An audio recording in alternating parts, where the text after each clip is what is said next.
Hinke, a Daniel Salmerón, que nos está apoyando con la transmisión, nos está apoyando con las ligas, al Posgrado de Filosofía de la Ciencia, que hizo posible que estuviera aquí con nosotros Joel, al Instituto de Investigaciones Filosóficas, especialmente Ivette, Cristina por el trabajo de diseño, José por el diseño del micrositio, y a todo el departamento de cómputo por el apoyo en la transmisión. Y gracias a todos los ponentes por el interés en participar, y gracias a thank you Joel, and thanks to Antonio Sirian por aceptar la invitación. Los dejamos ahora. Lo hice muy rápido porque ya estamos un poco tarde. Yo me apuro. Well, thank you so much for being here. Today we have the presentation of Melina. Melina has a degree in physics from the Faculty of Science of the UNAM and master in philosophy of science with a specialty in philosophical and social studies of science and technology, as well as doctorate in philosophy of science with a specialty in philosophy of cognitive science by UNAM. She also has a master's degree in philosophy, science, and math from the UPB. She's a full-time professor researcher of the Faculty of Philosophy of the Arts of the UNAM and professor of the postgraduate degree in philosophy of science at the UNAM. Her topics of study are perception with radical embodied cognitive science, in particular temporal experience, learning, and effective intentionality, women in activism, and theories of ecological psychology.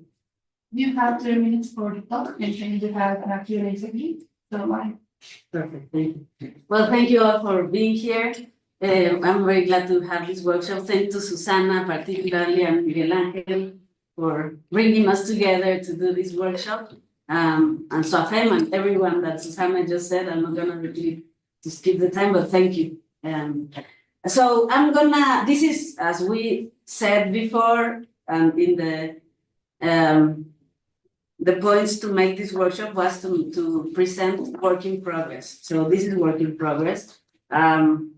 So I called it affective values in different cognitive scales. And what I'm gonna do is I'm gonna take two of my previous works, which are the temporality of affordances in perception and action, and also the intentionality and affectivity in skill performance. And I'm gonna try, I hope, successfully to mix it with dynamical systems theory and synergies in order to see the different levels in which affectivity takes an important part of how we perceive the environment. This is ongoing work, but I'm gonna explore the different configurations of affectivities in the intertwined intentionalities of different levels of related to our behaviors.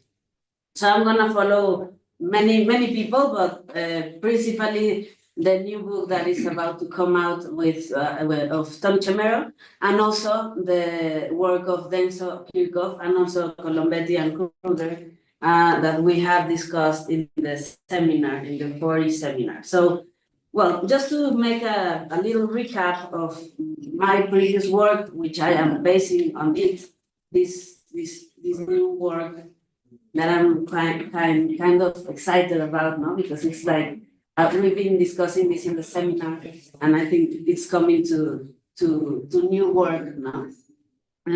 So in this previous work, which is on synthesis, me with my colleague Laura Mojica, we discussed the affective and normative intentionality of skill performance. And in this work, we maintain that skillful intentionality is guided by both intrinsic and extrinsic social material constraints and norms.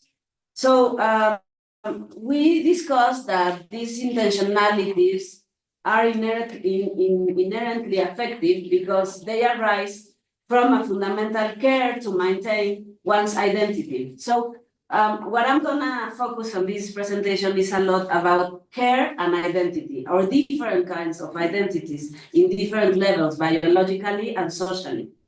And this care shapes how the agent interacts with the different environments.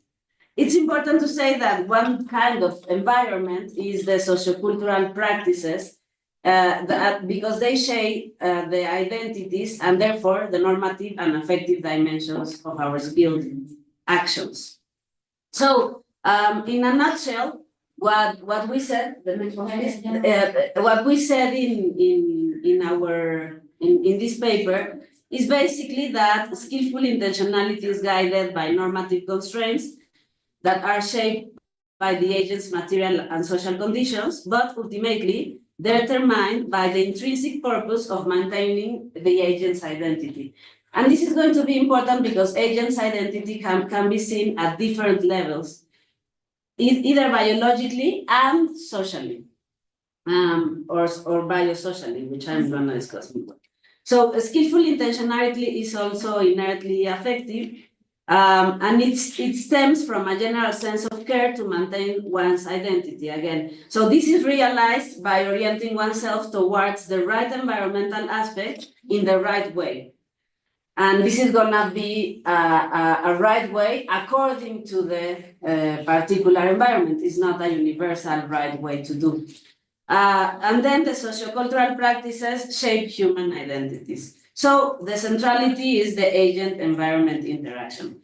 For this, I'm gonna take, as I've done in all my previous work, thank you.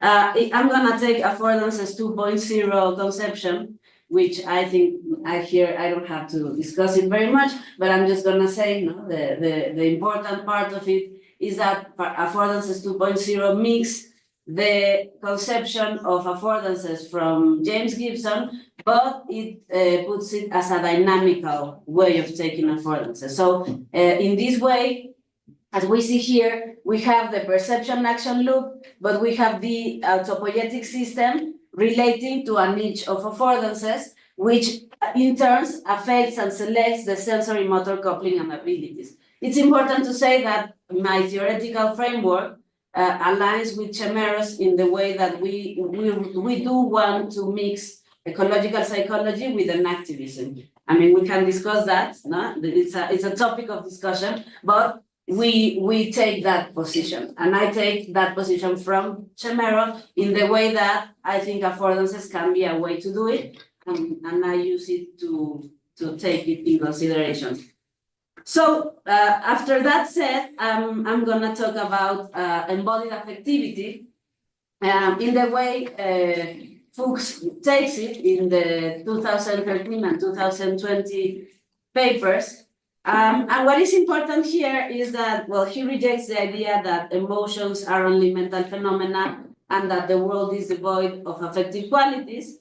So the peculiar intentionality of emotion relates to what is particularly valuable and relevant to the subject. In a sense, emotions are ways of perceiving, that is, of attending to salient features of a situation, giving them a meaning and weight that they would not have without emotion. So the way we interact with the environment has an affective character that is intrinsic to perception. We don't have to do anything else. It is contained in the perception. And referring back to Gibson, the concept of affordances, we can also speak of affective affordances, as Fuchs says, as objects or situations as they appear to us as important, valuable, attractive, unpleasant, disgusting, etc. So the way emotions reveal the affective qualities of affordances in a given situation is through bodily resonance, and I'm gonna talk about this in a little while. And this includes, on one hand, the kinds of bodily sensations, for example, heat or cold, flicking or shivering, pain, or relaxation, constriction, or expansion, etc. And on the other hand, emotions involve bodily action, that is, tendencies that are kinesthetically, such as learning, rising, retreating, moving forward, etc. So what is important here to highlight is that there is no emotion without at least slight bodily sensation and movement tendencies. And on the other hand, emotion involves bodily action tendencies that are kinesthetically, such as learning and psychos. No? So, taken together, it's the next one, please. Taken together, emotions can be considered circular interactions or feedback loops between the embodied subject and the current situation. So being affected by the emotional possibilities or qualities of the situation triggers the specific bodily resonance, which in turn influences the emotional perception of the situation and implies a corresponding readiness for action. If we see this little schema is very, very similar to this one, right? With the affordances one. So in the way that this sensory motor coupling is in this schema is making a little zoom, thank you, of what we are making the emotional part, right? So the bodily resonance has affection on the affective affordances and the affection impression. So my question is how that happens in temporal scales. So I am also taking, of course, Colombetti's and Kruger's work, and I'm very happy to have him here. They emphasize that affectivity is not just a matter of passively undergoing bodily and experiential changes, but also of actively modifying one's environment for the sake of one's affective life itself. They focus on how agents construct affective niches, which are defined as instances of organism environments couplings, mutual influences that enable the realization of specific affective states. So active manipulation of the environment and the mutual influence between the agent and the environment thus identify two basic characteristics of affective scaffolding. So this is like the theoretical background. So what I'm going to try to do is scale up the normativities. So I think there are several important factors to note regarding the process and outcomes of the agent-environment integration. So as Thompson says, from an active perspective, this temporally extended active co-construction, termed structural coupling, is central to understanding not only the mind, but also the biotic world. Like two partners in a dance who bring forth each other's movements, organism and environment enact each other through their structural coupling. So, as Amanda Corris in her recent paper that we just read says, she says, things in our environments, whether they are objects, bits of information, or other people, undoubtedly shape the way we live. An examination of how engaging with our environments can have a significant impact on how we think, feel, and act reveals the deep relation between cognition and environment. And this is also taken by Amanda Corris in her paper, but she takes it from Sterling in his work in 2010, that elements in the environment enable, enhance, and promote, and in other words, scaffold our cognitive functioning, and do so in such a significant way that Sterling argues that the fundamentals in understanding the evolution of our cognitive capacities. So, another background, which is in my previous work in 2020, I take the different temporal scales, which are referred to Husserl's temporal scales that Varela takes for his neurophenomenology. And I'm not going to go into this because I don't want to take time out of that. But just to mention the three scales that are mentioned and I take in this paper is the elementary scale, the integration scale, and the narrative scale. So the question I am trying to answer here, which is the work in progress I'm presenting, is how does time affect and shape intentional actions and identity maintenance? So I am taking now different temporal scales. The first one is this short-term perception and action, which at the micro level occur the perception and action in real time, which takes these three temporal scales, where the immediate sensory inputs guide intentionality. So the normative constraints and affective responses determine how agents react to environment moment to moment, ensuring actions that align in identity at each step. This has a lot to do with the diachronic constitution, which is also one of the tenets of an active theory of perception and action, which says that we have to appeal to dynamical system and diachronic constitution, when we say that brain, body, and environment are said to be dynamically coupled in a way that forms a system, and the coupling is not equivalent to identity of material part, rather it involves physical relational processes. So significant changes in one part of the system will cause changes on adjustments in other parts. So we don't need extra inferential processes to disambiguate perceptual information, because this information is non-ambiguous in the first place. We can be aware of the object's affordances by focusing our attention on specific aspects of the ambient optic array. So this is the first temporal scale. The second one is the medium-term adaptation. The medium-term adaptation can go over weeks or months, and in this temporal adaptation, individuals adjust their skills and behaviors based on interactions and experiences. So these temporal scales allow for the evaluation of actions in light of shifting and social material conditions, leading to refinements in identity alignment through the umbels in the habitat. So this takes the body and the nervous system interaction with the environment, which in turn interacts with sensory motor schemes that in turn shape, which is this shaded light, the environment, making an appropriate way of soliciting behavior from the particular environment. So this is the second scale. The third one, again, answering this, how does time affect the shape and shape intentional actions and identity maintenance, is the long-term identity formation.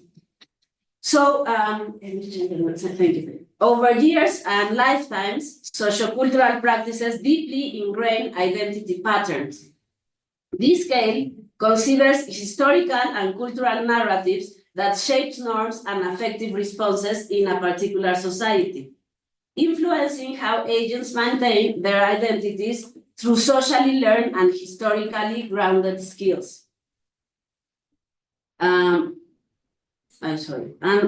So for this one, what is important to take is the concept of affordative space taken by Grandon and Gallagher in 2016, which is an abstract range of possibilities provided by any active movement in body change in the environment. So for that, we have to take evolution. It's very, you don't see it, right? But it's evolution, which is the species anatomical differences, the development, which is the development and the ontogenetic changes, and the sociocultural practices. So if we see this temporal scale takes in consideration the whole of it. So we went from the really real-time perception of affordances to the habituation of the affordances to the sociocultural, historical adaptation of affordances for the environment. So it's a three-scale way of adapting to the environment. And we have a fourth one, but in this third one, it's important to say that then actions become a way of interacting from habits. So action from habits are the basics of explaining the intentional, purposeful actions in organisms. So if habits are embodied and pre-reflective coordinative structures, they can be understood as Dewey said in 1922, active means that project themselves energetic and dominant acts of acting. So Dewey claimed that an instrumental nature in which habits and their projective nature are means to achieve ends, as when we develop an habit of smiling at certain situations. Sorry for the last way. So the habits we form through interaction with affordances include an implicit embodied affective knowledge of what we can do and expect in a certain particular environment. So this knowledge is embodied and pre-reflective, including the postures, orientations, movements that the body enacts when the organism has a certain goal or experience, and is contained with particular affordances whose taking will satisfy the goals. So when we are attuned to the regularities in the environment, we are able to be selectively open to those affordances that improve our grip to the situation, including affordances for activities that people have typically categorized as higher cognition. So the last one and the fourth one of this way that the intentional actions are shaped and the identity is maintained is the interplay and feedback loop. So these three scales that I just presented are not separated in the real action, but they are intertwined. So that intertwined is what we have to study. So the way I presented them is just to have an epistemic way of approaching to them, because it's always so difficult to see what is happening in the real time and then seeing historically and then seeing the habits out of it. So, but what is very important is that the interplay, I have 10 minutes, right? Yeah, the interplay and feedback loops, they interact dynamically. So the immediate perceptions and actions can accumulate to prompt medium-term adaptations, which in turn shape long-term identity formation. Conversely, long-term identities and cultural narratives influence short and medium-term perceptions and actions through ingrained normative constraints. So exploring these interactions can offer insights on how temporal dynamics influence the integration of skill, identity, and sociocultural factors, revealing the complexity of human intentionality and perception. So future research could focus on how different cultures and historical periods uniquely affect these temporal scales and identity processes, thus creating particular experiences, intentionalities, and affectivities, like temporal experiences in different ways. So for the last part, I'm going to also talk of how this dynamic relationship between agents and their environment, over time, is also intertwined in these temporal scales that I just presented. So we have, for once, the immediate affordances that I have discussed, then the changing affordances over time, which is very important because affordances are not stable. Affordances change over time also. So time is thus a transversal way of adapting to perception. So the changing affordances over time, temporality plays a role as affordances can change in response to evolving material conditions and social practices. An object or environment may afford different actions as an individual skills develop, affectivities change, or as societal norms shift. Over medium-term scales, agents frequently adapt their interactions based on these changes, refining their skill sets and altering identity-related norms. Then we have the historical and cultural dimensions of affordances, which is in the long term, affordances are shaped by historical and cultural narratives. Norms around that what environments afford can differ significantly across cultures and time periods, framing what actions are considered skillful or identity affirming.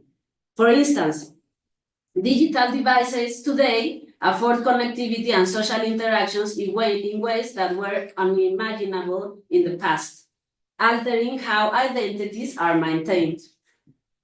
And the fourth one is the integration with identity and intentionality. So agents interpret and utilize affordances to maintain and express their identities through intentional actions. These actions are guided by an understanding of what is normatively appropriate within their cultural and temporal context. The emotional drive to align oneself with certain affordances ensures a coherent identity narrative over time. So, as I don't have much time left, I'm going to skip one and I'm going to this one. Yeah. So, this also aligns, and I know it's a lot of integration, but that's what I'm trying to do, to integrate many of the things we have discussed. It also aligns with the niche construction and the ontogenetic niche. So what is important here is that over developmental time, an animal's sensory motor abilities select its niche, and the animal will become, or the agent, selectively sensitive to information relevant to the things we do. So over the developmental time, the niche will strongly influence the development of the animal's ability to perceive and act. Over shorter time scales of behavior, the animal's sensory motor abilities manifest themselves in embodied action that causes changes in the layout of available affordances, and these affordances will change the way abilities are exercised in action. The key point here is that affordances and ability causally interact in real time and causally dependent on one another.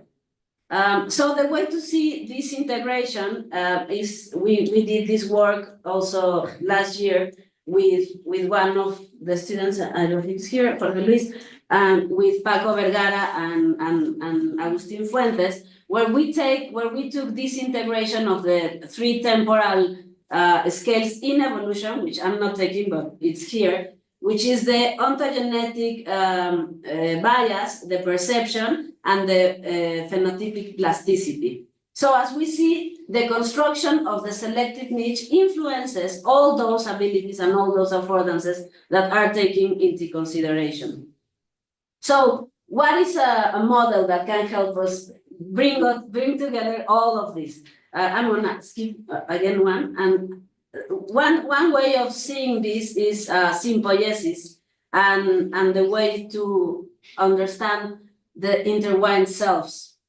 So symbiosis captures the distributed control and lack of predefined boundaries of meta-organisms, as Denso and Kirchhoff argue in their 2023 paper.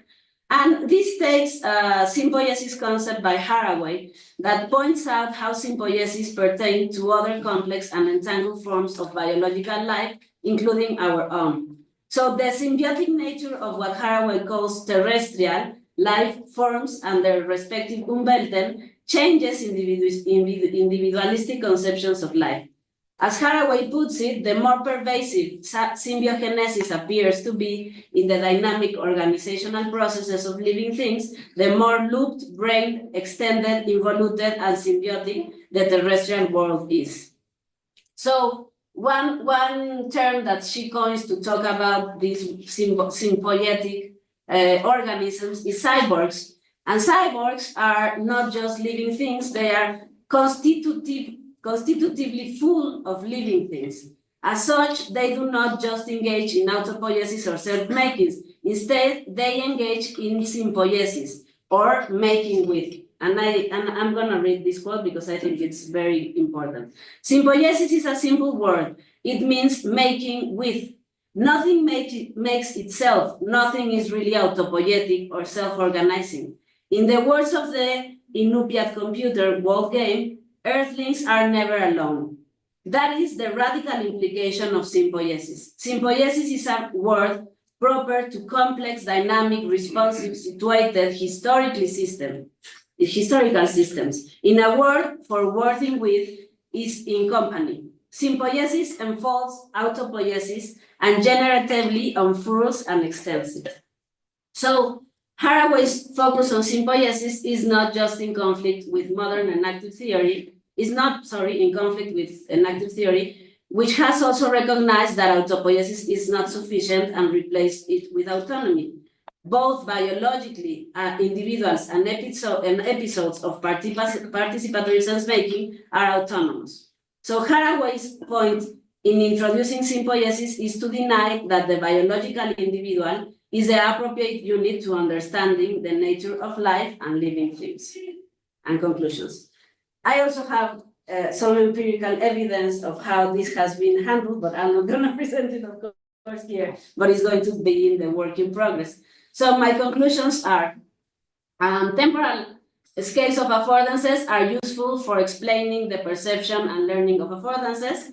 Interconnected scales of affordances, we can interconnect learning and perception that are ongoing intertwined processes.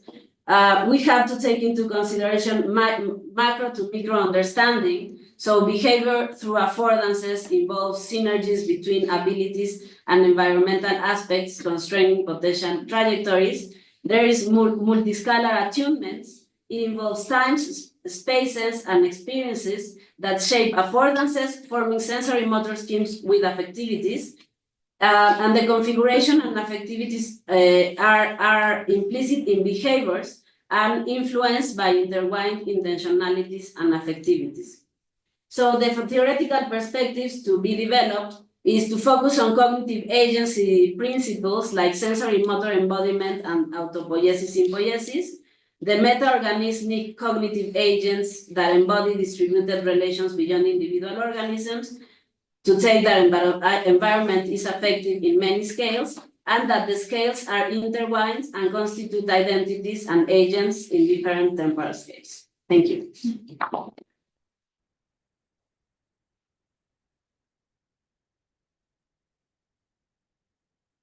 Thank you so much, Melina. We have a little time for Q&A, so please raise your hand if you have a question or comment or something. Okay, go ahead. Yeah, thank you. It was a very interesting talk. Thank you very much. I liked it a lot. I was wondering if you could, I mean, I know this is still work in progress, and I might be asking for your intuition, but if you have something more worked out, it would be great. About how are you imagining the influence that the agent gives to the interaction in making this his or her own identity? Yeah, I think it has to go in different levels. So I think first we have to take agents as multi-identity organisms. So there's one way of referring to the, for example, biological identity, which is gonna be important for the way of constituting oneself and one's health, for example, and one's way of maintaining that health. But then you're gonna have other kinds of identities, no? Identity as a teacher, or as a student, or as a mother, or as a grandmother, etc. So each identity contains different dynamical affordances that are constructed over time. So that's why being, for example, a mother is different for a person who grew up in a certain particular environment than in another, no? So I think, for example, you can take this kind of approach to understand different paths in identities. So, for example, no, if you take the way one same person is a mother when she's 20, and that same person is a mother when she's 40, for example, or a teacher for the same sake, you can analyze that by looking at the way affordances change over time and affect their sensory motor capabilities to interact with the environment.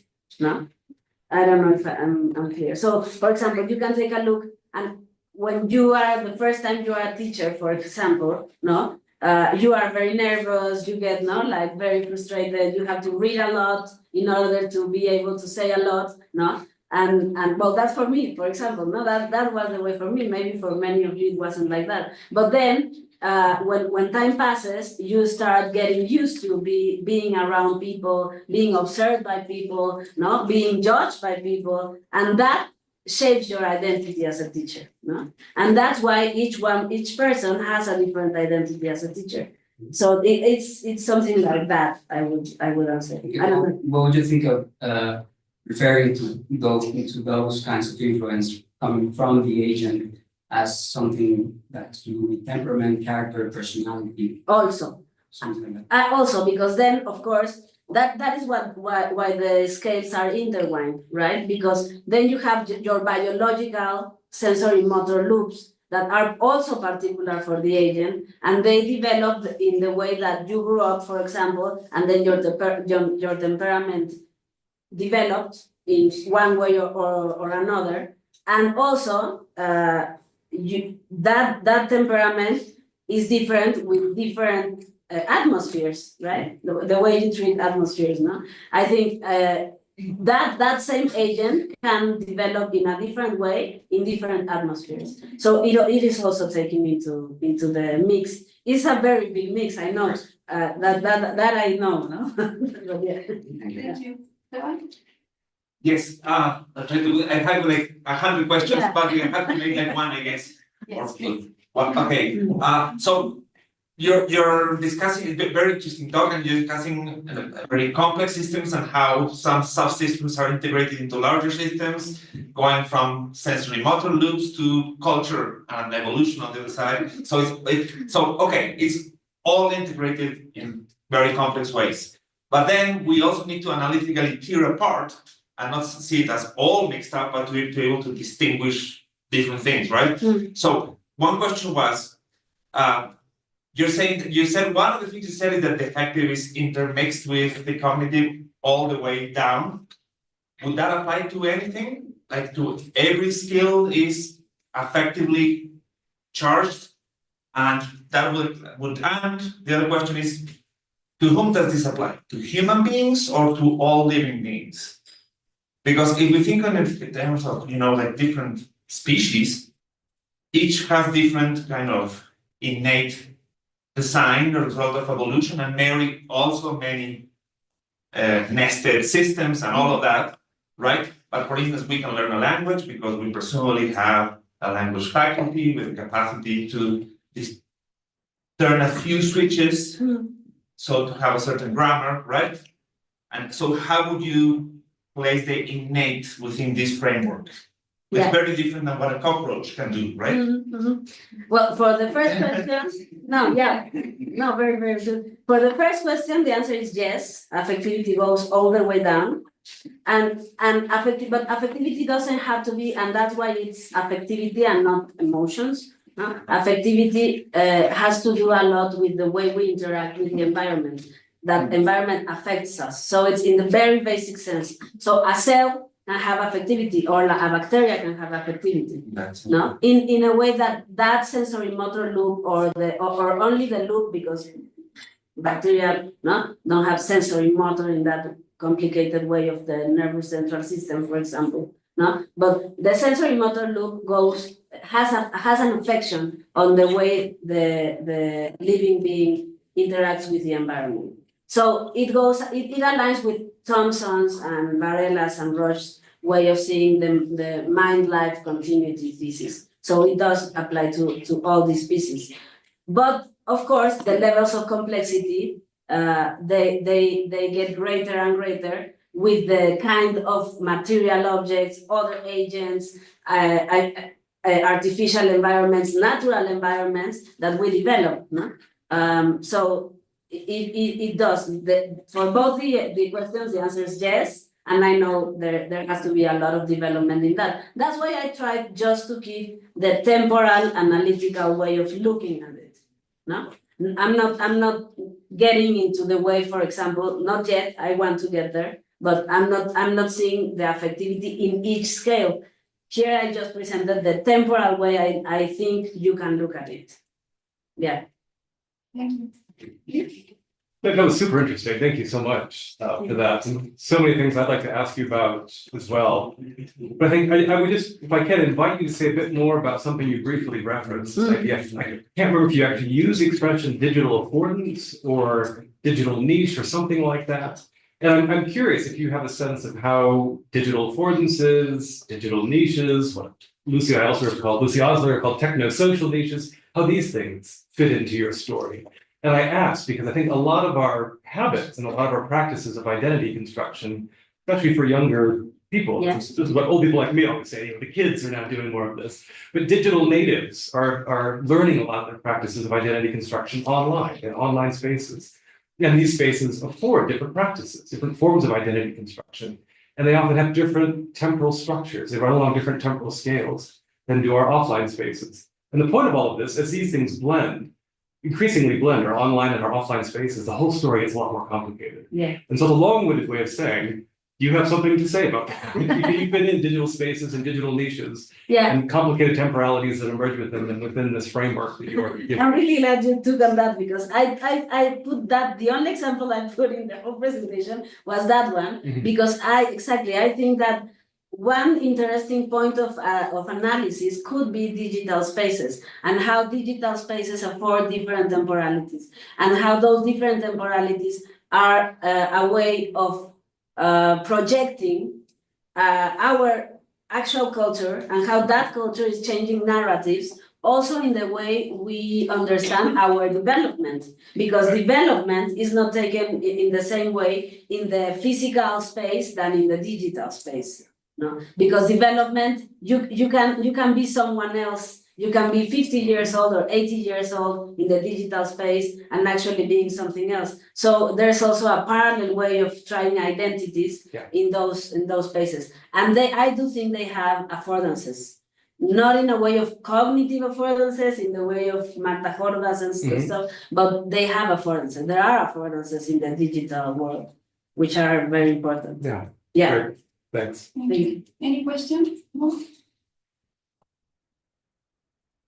Okay. Is there any more time to talk about the evidence?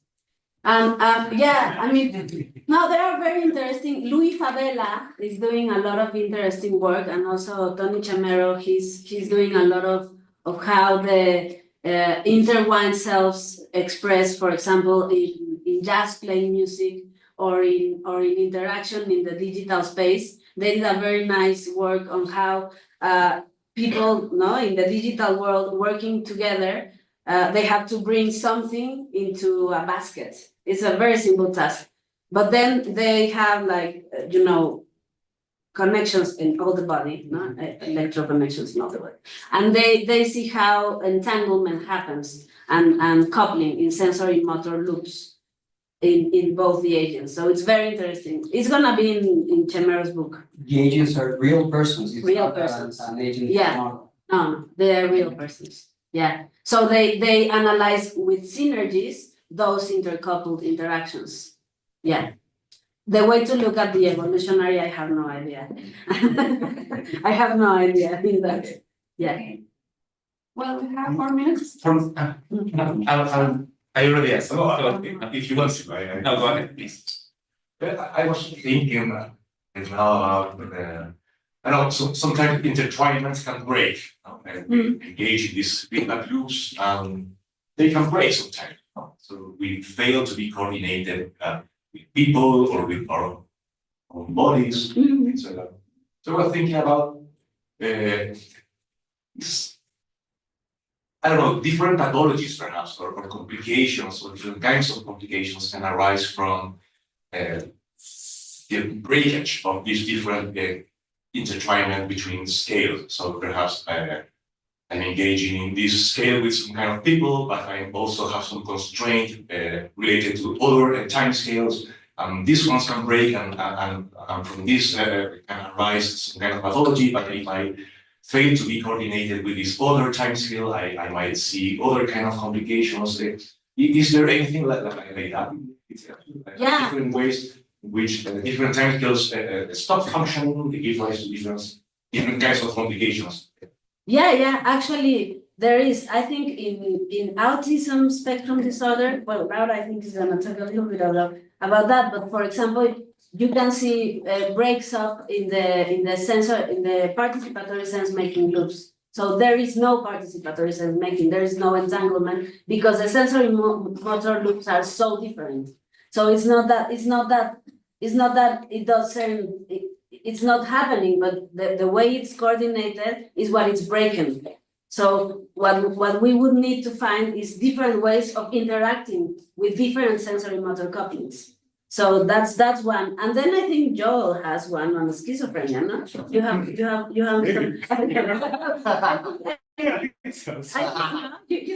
have one who has different.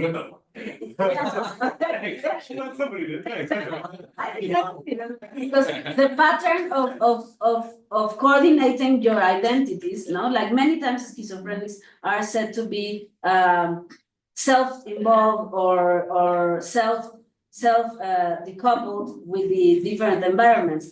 And actually what's happening is that there's no coordination, no? So it's a different way, of course, of looking at it, but it's a way of breaking up those interactions in different temporal scales, no? So I think it's a super question, and I think there's people working on that a lot. Yeah. Thank you so much. So we finish here, we go to the next one. Thank you. Thank you so much.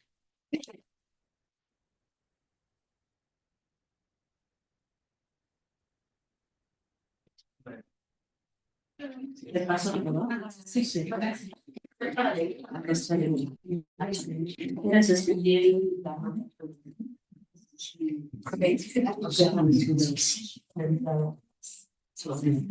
Ah, sí, María. Vamos a ver. Ah, sí, o sea, sí, gracias.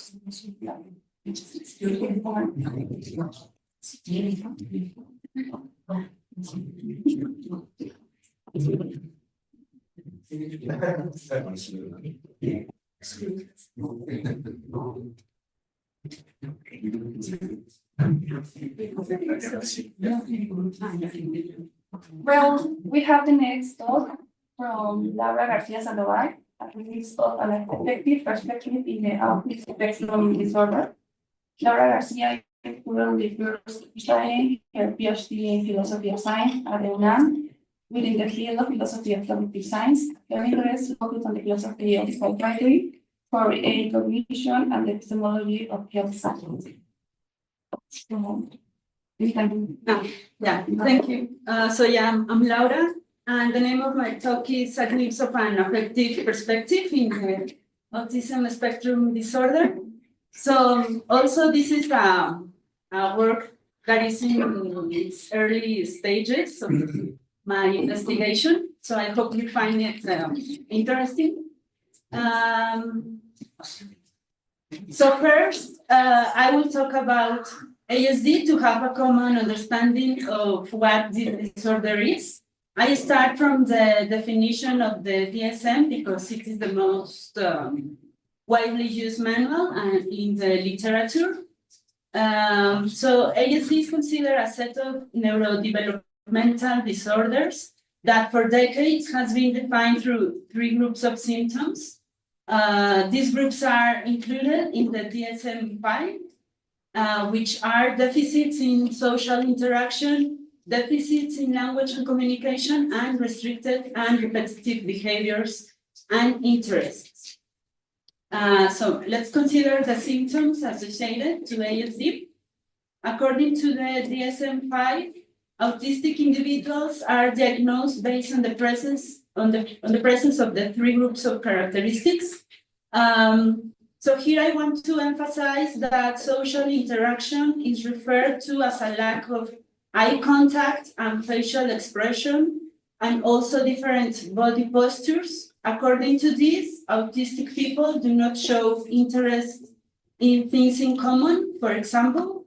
The DSM also talks about communication deficits, such as difficulty maintaining a conversation or making friends, also a lack of oral language. And last, it is important to note that a specific symptom of the sensory aspect has been included. That is the hyperreactivity or hyporeactivity that autistic people present to certain sensory stimuli was detailed, as well as the interest that they may show for sensory aspects of the environment. So this is a new symptom which was included since the 2013 version of the DSM. So, as can be seen, the characteristics of ASD are behavioral and very diverse. Depending on what the parameters are, dozens and even hundreds of behavioral characteristics can be identified. Grouping the most frequent symptoms of ASD into 3 large groups has been useful in classifying symptoms, which are not homogeneous, and also in helping in the diagnosis of ASD. But as can be anticipated, such groups entail several problems. For example, the behavioral criteria are very broad. it is difficult to cover the stages of development of a patient and the emergence of symptoms through life. Despite this, this grouping of symptoms persists. It is the accepted and classic view of ASD. It has been this way for many decades. And this definition has existed since the 1980s. In their influential article, Baron Cohen and company recognized that the typical symptom of ASD is difficulty developing typical social relationships. Since then, much of this research on ASD has focused on viewing it as a disorder in understanding and coping with the typical social environment. Autistic individuals are diagnosed based on the simultaneous presence of these three characteristics, which makes ASD a behavioral defined condition. This means that today there is no specific biomedical test or biological marker for ASD, but rather it is necessary an observational assessment of these specific social, communicative, and cognitive tendencies. That is because it has been difficult to find biological markers. The diagnosis of ASD depends on the observation, identification, and interpretation of symptoms. So here I'm going to quote the work of Markova and Berrios. There are two psychiatrists. So they explain that although symptoms originate from a neurobiological basis, they depend on, first, the subject expressing his or her conditions, and second, on the clinical interpretations made about them. That is, the determination of symptoms depends more on the interpretation of the patient and the clinician, and less on a brain description. But what happens in ASD? So the first point, the patient reports and their interpretation. Usually the subject expresses her complaints and identifies them as strange or unusual, which is why she goes to the doctor in the first place. However, this is different in the case of ASD, because ideally the diagnosis of ASD occurs in the first 3 years of a child's life. Therefore, it is usually the parents who provide the first reports. And for the second point, the interpretation of the clinician. So the clinician judgment plays an important role in which factors such as knowledge, experience, and biases intervene. ASD is a condition characterized by observable behaviors, and it has no clear biological markers. Its diagnosis depends largely on observational assessments of the symptoms and the interpretations made of them. So there is also a cultural and social influence. For decades, ASD has been defined as a group of deficits in social interaction and communication, as well as by the presence of restricted and repetitive behaviors and interests, as we saw at the beginning. So I refer to this group of symptoms as a social interpretation of ASD, because the behaviors of autistic people are interpreted in comparison to the typical way of social interaction and communication, without acknowledging the possible differences at a sensory and motor level. So the clinician's interpretation of autistic symptoms largely determines the diagnosis of ASD.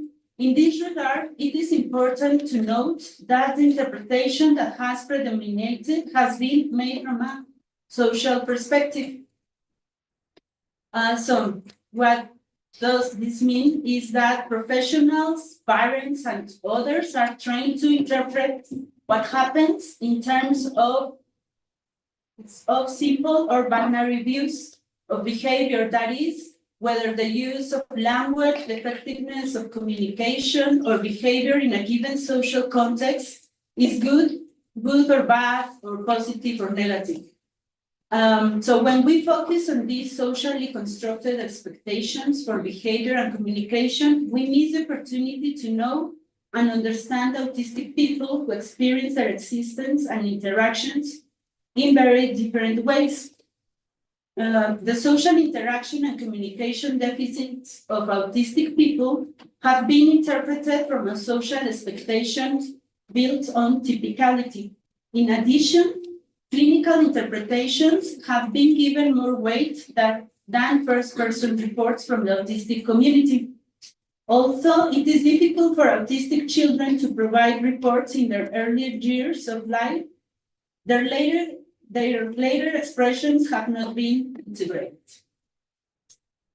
All of this has led, among other things, to ignoring difficulties that are not immediately evident to a non-autistic person and to continue with the social and typical interpretation of autistic behavior.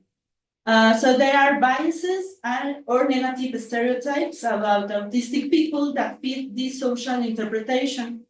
For example, that they have no interest in interacting with people and their environment, that they prefer to be alone, and that they have no emotional life because they do not express emotions, that they move in strange ways, or in general, that they have no interest in communicating.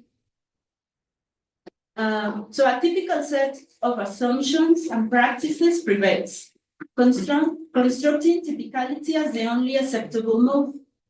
Standards considered typically appropriate are maintained regarding eye contact, facial expressions, conversational flow, and responsiveness, among other aspects. These aspects, as we have seen, are often different in autistic people. So the social interpretation has favored a typical view of ASD, which considers autistic people to lack social motivation and an emotional life. This is despite the first-person reports indicating the opposite, namely that also they have difficulty maintaining social interactions. Autistic people have a desire to socialize and express emotions. So for this, I will present some examples of first-person reports that highlight the social or emotional aspect of autistic people and that also contradict the social interpretation. So the first one is, the truth is we love to be with other people, but because things never ever go right, we're not getting used to being alone. Experts deduce that because of my autism, I am not a social person and that I like objects more than people. This is a big misconception.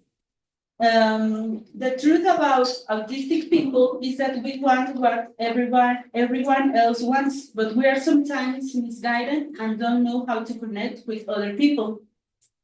And so many people believe that all people with autism are by definition incapable of communicating, that they do not experience emotions, and that they cannot care about other people or the world around them. My experience is that in many cases, quite the opposite is true. So testimonies from autistic people express their desire for emotional experience and their interest in social interactions. They express their interest to communicate, not be alone, fitting with others, and express themselves. It may be important to recognize that a social interpretation of the difference in behavior, relationships, and communications can distance us from the lived experience of autistic individuals. So we can question the social interpretation of ASD since it does not recognize the ways in which autistic people interact and express their emotions. The first-person reports of the autistic community, including their caregivers, and the possible differences at the sensory and motor level. So for this, I will briefly describe two recent theories of ASD that include neurological findings and sensory and motor differences in autistic people, which affect the way the person behaves and expresses herself, and also how relates socially and with the world. So the first one is the intense world theory. Sensory overload has been investigated and is suspected to explain the heightened sensitivity experienced by many autistic individuals. The hyperactivity or hyperactivity to sensory stimuli that I mentioned earlier. Some experience vision and sound perception with greater intensity and pain compared to typical populations. So in this sense, there is a theory that addresses this point, which is the intense world theory. So this theory suggests that autistic people perceive their environment as overwhelming and intense due to hyperactivity of certain brain models. In addition, autistic people perceive the world as aversive and highly stressful due to an overreactive amygdala. With this, the authors introduce the hyper-emotionality, which adds an emotional dimension to their theory and is in fact the main point. So they introduce several points as a result of the excessive brain functioning, which are hyperperception, hyperattention, and hypermemory. But for now, I will just talk about hyper-emotionality, which also has an impact on all three. So the amygdala plays a crucial role in modulating and regulating emotional responses. Its roles include detecting and interpreting emotional and social cues from the environment, modulating memory storage in various brain sites, and more. There is evidence that the amygdala may be overactivated in ASD. This is contrary to the dominant view that it is under-functioning, and that is why autistic people do not feel enough or do not process socio-emotional signals.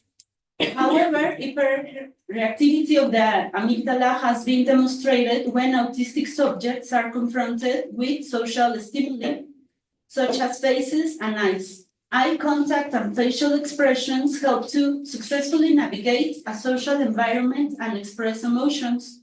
However, for an autistic person, these types of stimuli can be too intense, sometimes aversive, and are therefore avoided. So the authors specify that the amygdala is more active in ASD. In principle, autistic individuals are able to attend to social cues, feel emotions, and empathize with others, but they avoid doing all this because it is too emotionally overwhelming, anxiety-inducing, and stressful. So, the intense world theory proposes that hyperactivity of the amygdala can cause a disproportionate level of emotions and sometimes negative effects, such as elevated stress and anxiety responses. And the second theory is temporal spatial processing disorder, which addresses the sensory and motor level. The recent research for a biological marker has identified certain concerns about the sensory aspect. The study began to focus on what could be the possible failures or sensory differences that autistic people present. They pay special attention to sensory and movement perception. From this, ASD has been investigated as a temporal spatial processing disorder, or TSPD, which is formulated by Gebner and Ferron. So the authors conducted a series of experiments and found that autistic children have difficulty detecting and integrating visual movements, encode and analyze language, anticipate and schedule posture adjustments. Autistic children exhibit hyperactivity when perceiving environmental movements or postures that have a high velocity. For example, they have shown troubles perceiving the movements of small squares on the screen, especially when they move at a high speed. They perceive and respond improperly to rapid movements. such as facial expressions and body gestures. In addition, autistic individuals have difficulties in imitation and verbal comprehension and in other language skills. For example, in categorizing phonemes, these appear when the phonemes are displayed at a normal speed, and the categorization normalizes when the rate of speech decreases. This will have consequences on, for example, the perception of rhythm during a conversation. So the TSPD hypothesis postulates that the environmental world changes too fast to be perceived in time by autistic individuals. It also predicts that some autistic individuals will exhibit a slower speed in processing motor, perceptual, and cognitive acts. All of this probably alters verbal and emotional communication and therefore may be detrimental to social interaction between autistic persons and their environment. Having trouble processing rapid sensory events could explain the difficulties of autistic individuals to perceive, imitate, understand, and timely produce both emotional and verbal events, and therefore to interact here and now with their environment. Several reports of autistic adults agree with what is said in the TSPD theory. So here are some examples. One person with ASD reported that it is difficult for them to see other people's eyes because the eyes do not stay still. Problems making eye contact would be an intolerance to eye movement, which by definition is fast. One adult with mild ASD said, during a certain period of time, a non-autistic person can digest more objects than me because I am constrained to digest each object element by element. And one autistic woman wrote, the constant change of most things never seems to give me a chance to prepare for them. Because of this, I found pleasure and comfort in doing the same things over and over again. So, from a social perspective, it has been argued that autistic people do not have an emotional life and even that they do not have much interest in socializing or interacting with people or their environment. From an affective perspective, this can be questioned, and we can include the affective experience and the sensory and movement difference that exists. Movements, perceptions, and emotions determine the way in which a person makes sense of the world. Autistic people move, perceive, and express their emotions in a different way than the typical person. But this does not mean that they do not have a social and emotional experience. In other words, they have an affective life contrary to what has been claimed for decades. So, given this, it is promising to expand and explore a change of perspective in the study of ASD, namely an affective perspective based on sensory, motor, and emotional symptoms. This will help to understand in a more extensive way the behavior as well as the difficulties that arise from this type of sensory, motor, and emotional challenges that autistic people face. So, an affective perspective on autistic symptoms can include sensory and movement differences in the diagnosis. Thus, we can pay attention to autistic people's movements or expressions about how they are experiencing a situation. For example, whether they are expressing a gesture of pleasure. This includes their way of making eye contact, their facial expressions, and the time they take to respond during a conversation. These are all sensory aspects that are part of how they move, perceive, and express their emotions. Also, we can include the impact on therapeutic approaches and the lives of autistic people. If, in addition, the reports of autistic community are taken seriously, it is possible to prioritize that autistic people can achieve autonomy and well-being. In other words, they will not always be autistic children, and it would be beneficial to help them become autonomous adults. So what can an affective perspective include? With these points, I hope the three groups of symptoms I mentioned at the beginning can be analyzed and redefined. So the first are existential feelings. They are feelings in the sense that they are bodily experiences, but they are not exclusively bodily. They are also relational feelings, that is, they are feelings or ways of relating to the world. The main characteristic is that they constitute how we find ourselves in the world, how we feel, and they include a sense of belonging. So if we consider how you feel about your life, we can worry about how autistic people feel about the development or possibility of an autonomous and full life in adulthood, or that they can develop a sense of well-being throughout their life. We can also include not only adults, but autistic people in general who do not speak or who need auditional support to communicate, as well as their caregivers. And the second would be emotional atmospheres.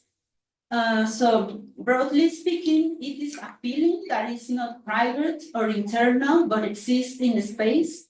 It is a concept that speaks of environments or atmospheres and how an environment that you share with other people can lead you to feel or share positive and negative emotions. I think about it in ASD, especially when they talk about how certain environments generate anxiety or the traits of hearing more noise or a specific sound. Also how the sensory environment is important for them due to the hyperactivity or hyperactivity to sensory stimuli or exceptional interest in sensory aspects of the environment. A sensory environment can generate positive or negative sensations, which can then evoke certain emotions. I also think about the hyper-emotionality that I mentioned earlier. It seems that it is a negative characteristic in the sense that autistic people may feel a lot of negative emotions due to their environment, but if we can work with emotional atmospheres, maybe we can turn the negative emotionality into positive. And also intersubjectivity could be considered in ASD, and so we can stop seeing this disorder as something individual, but rather see the possibility of coaction with other people and recognize that there is an emotional component that affects and intervenes in the development of the autistic person. To finish, given the new research on emotionality and sensory and motor traits in ASD, we can indeed speak of an affective perspective. This research is new, but is not hasty. In addition to the findings, there are first-person reports from the autistic community that express an emotional life and a desire to interact. We can point out the importance of paying attention to the movements and expressions of autistic individuals, as well as including first-person reports from autistic people to enrich the affective perspective. A better understanding of the experiences of autistic people is needed to provide appropriate support that allows their inclusion, contributes to their confidence and autonomy, and that is the result of collaboration and not control over autistic people. So a change of perspective is needed in the study of ASD, that is an affective perspective of ASD that can account for the emotional life, forms of expressions, feelings, and movements of autistic individuals, which have been denied for so long. And well, that is all.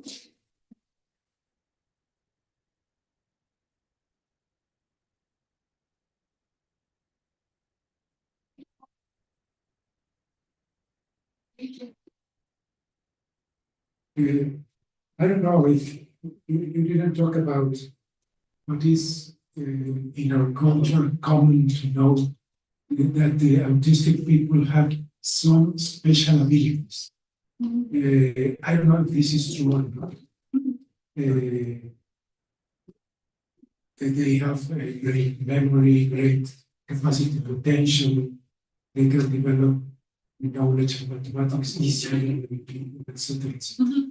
So what about this? You didn't talk anything. Well, I didn't include them here, but yeah, it is recognized that some autistic individuals have these special traits, like they are also good at analyzing images and they have a good memory. They can notice little changes in the environment. But I think I didn't include them here because I want to talk about the sensory and motor differences that they experience. And I don't think that will like eliminate those special characteristics that you mentioned. And also because in many ways, well, at least in philosophy, when we talk about autism, we tend to talk about individuals with a higher functioning that are like really intelligent, but we tend to ignore the people, the autistic people that need like 24-hour attention, that they cannot talk. So I think I want to talk about that autistic population. And also perhaps, if I may, also could you develop a little how the intersubjectivity and the atmospheres would help to understand autistic people? Yeah. How exactly? Because not easy. No, it is not easy, but it has been. There is work that has been done. So one is that we should think about environments that can include, for example, autistic people. Maybe, I don't know, like the sounds could be not so loud, or the lights could be like also not very bright. I also have heard that there are special movie times for people with autistic, for people autistic. So I think about that kind of atmospheres, and yeah, I think it is difficult because we should think about how we can include them, but not ignoring the rest of the people. So that is something that I'm still reading about, and I know there is work that has been done. Okay, thank you. We have more questions, please. Now, George. Thanks. I really love that. It's a wonderful project. And I think the second question actually connects with something I wanted to ask you about. Essentially, atmospheres and the relationship between some of the affective disturbances in autism that you're talking about and the built environment. And so I think the intense world theory and the temporal spatial processing orders theory, both are really interesting, but they focus on individual kind of sensory motor processing differences. But of course, sensory motor processing is always situated in different environments and atmospheres. And one of the things I was struck by in the quotes that you gave, and this is what I found in my own research on autism in spaces, is that very often there are narratives describing how difficult it is and the intense pressure and emotional pressure autistic individuals feel when they're forced to navigate everyday built environments that are not set up precisely to accommodate their unique sensory motor and emotional needs. And so I think the built environment, the world, not just the individual and their sensory motor processing, has to be part of this story. And so I guess my question was, I think you've started to answer it already a little bit, how the built environment of everyday kind of niches fits into this account that you want to give. Yeah, so first, these two theories that I talk about, they focus on the neurobiological findings. So they, I think it's hard for them for the authors to think about this because their perspective is from a neurobiological, but I think it is important to take account of what they are saying because, well, we as philosophers can't analyze the work and include them in the building of atmospheres or environments. So maybe that is why there is no mention of the niche construction, but that is something that I think I want to work on. Because I don't know, maybe it is easy to say that we need to build environments for all of us and to include autistic people, but but the question is how we can put that in practice. For example, I think in the university it is how could that work? Maybe, I don't know, maybe it could be that I know there are places that with special times where the atmosphere changes. Yes. Or maybe I also have read about like festivals where they have like a special space where the sound is not too loud, or so they can be in the autistic people, for example, can be there, but also in their own space. Yes. Yeah. So. And I think the important lesson is it's not often a matter of completely redesigning spaces. It's just a matter of tweaking spaces that already exist to be more accommodating, changing the affordances to better accommodate different sensory motor emotional needs. So I think your project fits with that. It seems beautiful. So, sorry, that was too long. Yes, wonderful project.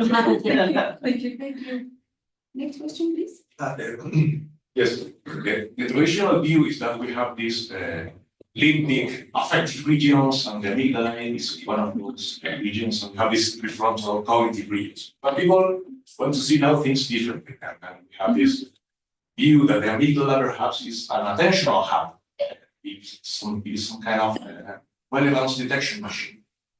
So it's not an affective region, but it's an attentional, more cognitively inclined region. So the idea is that perhaps even activity of the amygdala can be understood as an attentional issue. Perhaps everything becomes relevant. So I hear your eyes are there, I want to because different things pop up. So the idea is how could we distinguish between some kind of attentional deficit disorder and autism? Okay. And what is the link between attention and affectivity in autism spectrum disorders? Okay. So first, I'm not a huge fan when we talk about brain and we said like, oh, the amygdala does this, or like the authors of this intense world theory do, but because I'm presenting their work, so I kind of quote them. And well, this link you said about attention and emotionality. Well, in their theory, the intense world theory, they have like three points, and one is the hyper-attention that some autistic people have. So the hyper-emotionality, like I don't know, como que vuelve, like it circles all of three. It circles like the hyper-attention. So it means that the hyper-emotionality affects the hyper-attention of the autistic people. And yeah, they tend to focus on some details that they found relevant and maybe typical people don't. For example, like the border of things, they found out interesting, and that could be like a characteristic of the hyper-attention.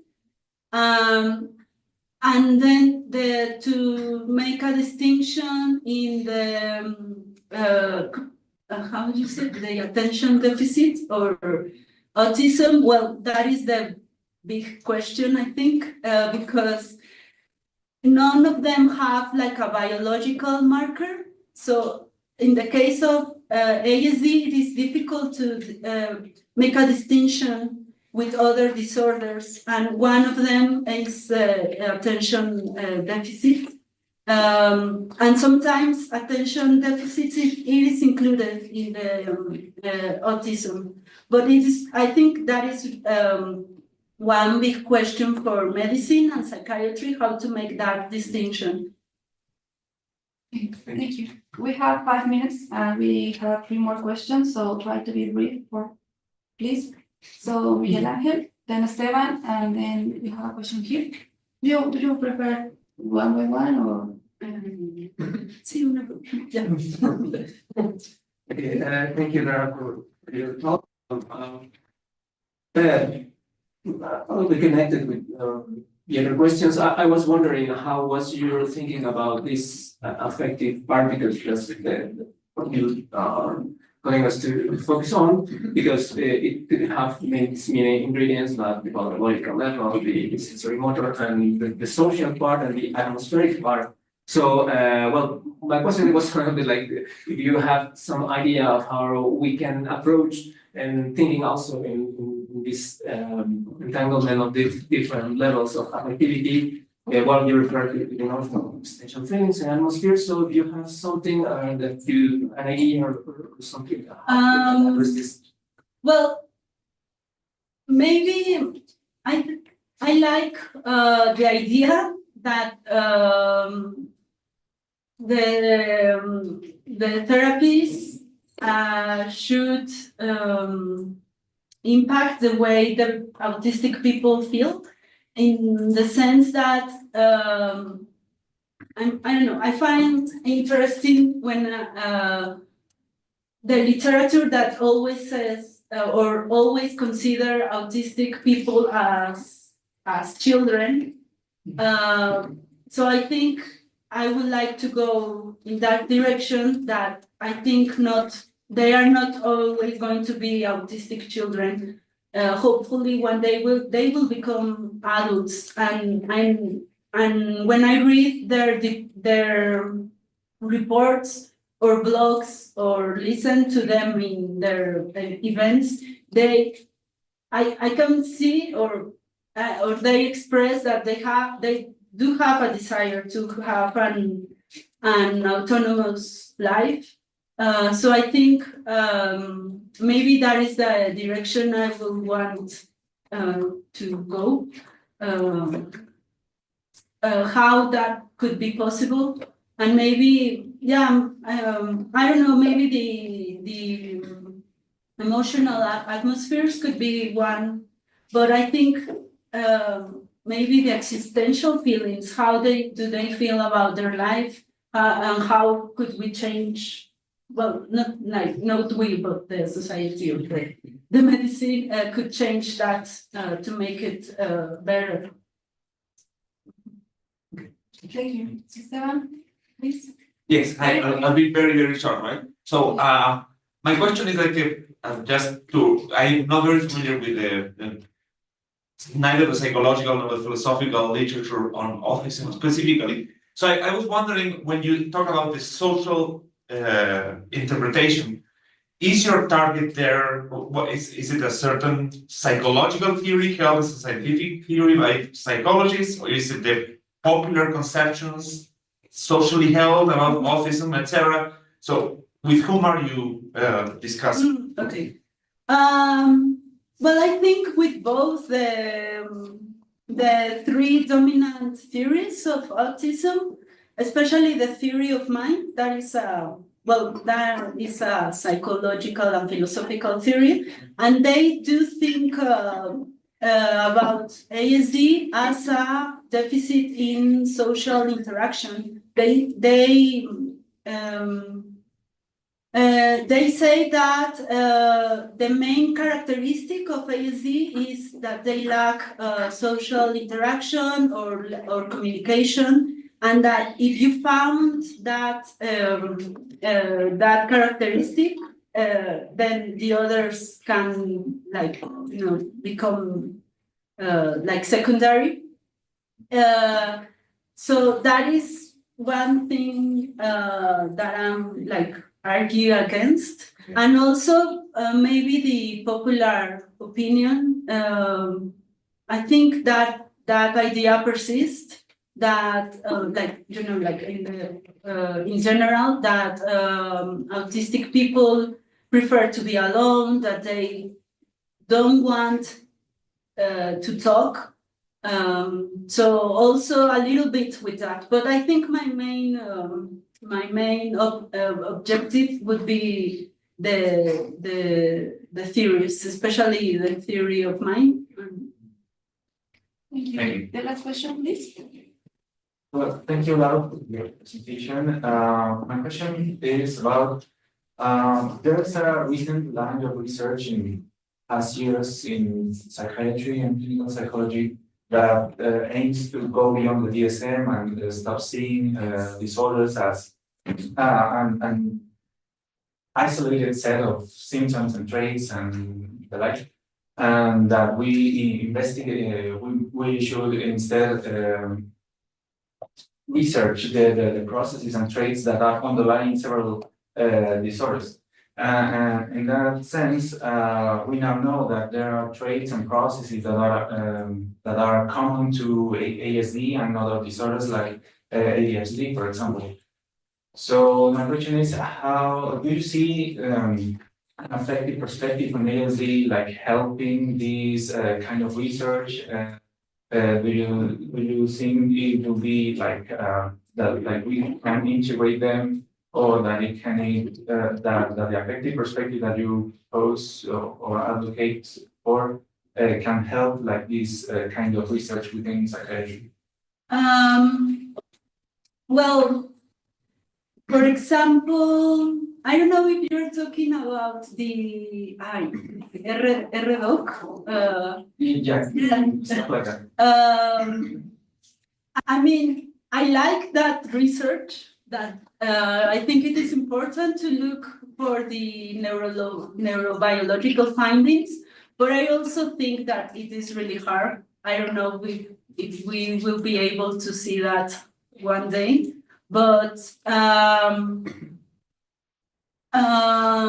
for example, with these theories that I presented, that they say that autistic people do have differences at a motor and sensory level. So I think that is like compatible with the affective perspective, and also with the furry cognition. So I don't see why couldn't we work together. Maybe that could be our work as philosophers to integrate that kind of research, and to see if an affective perspective could have an impact on that research. Maybe right now I cannot say something specific, but that I think that could be great. Thank you so much for the question.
Well, thank you, everyone. The next talk is called Performative Methods, Feelings, Movement, and Incorporeal Identity. Ximena Gastelum holds a degree in history from the National Autonomous University.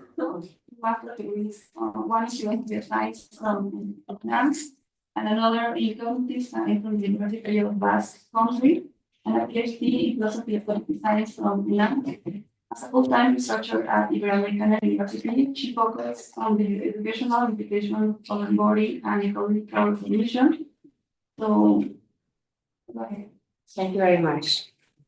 Well, thank you very much for being here, for the organizers of this event.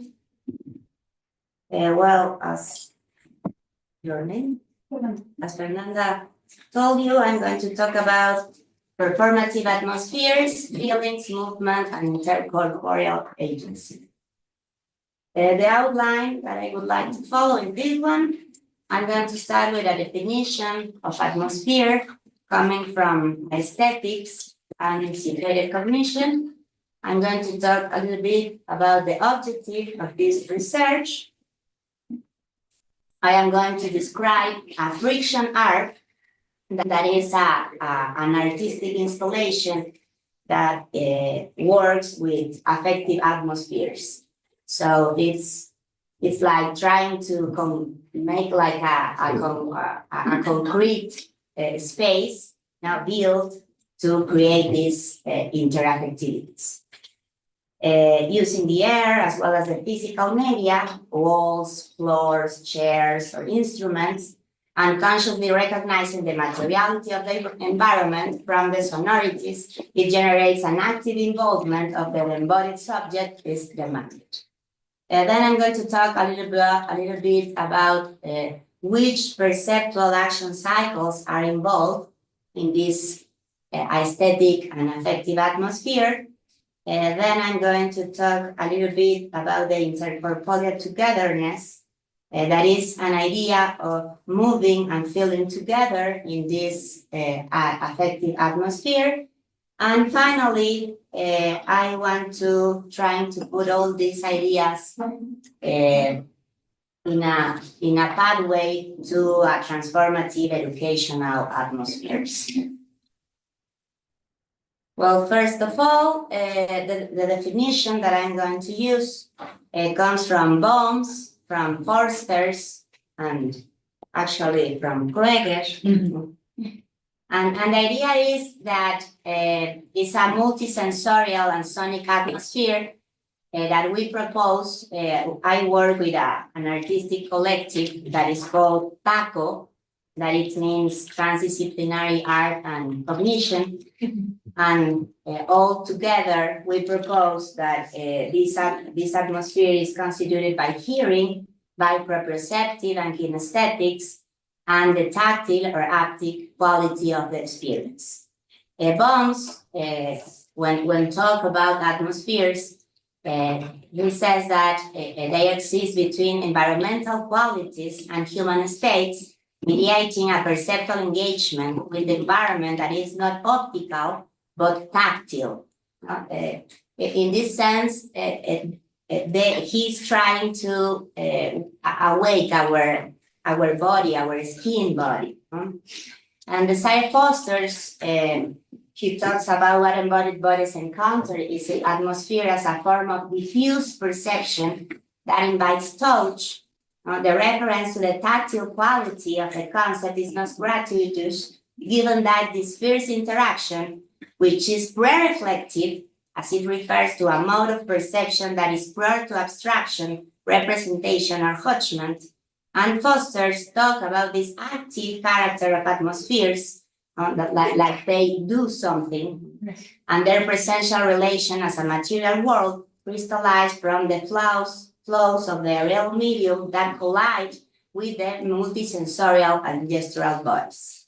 We start from the subjective experience, understood as being immersed in the extended atmosphere that is a constitutive whole between the coup and the environment and the subjective experience.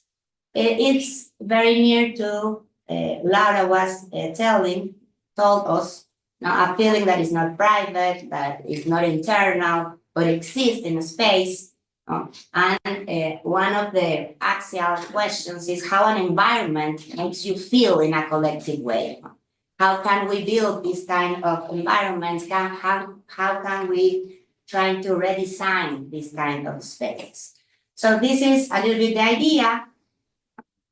We make some performance in these spaces, but we also use us in a pedagogical realm. So we have some steps because we work in idea of experiential learning when you need like a cycle, a learning cycle.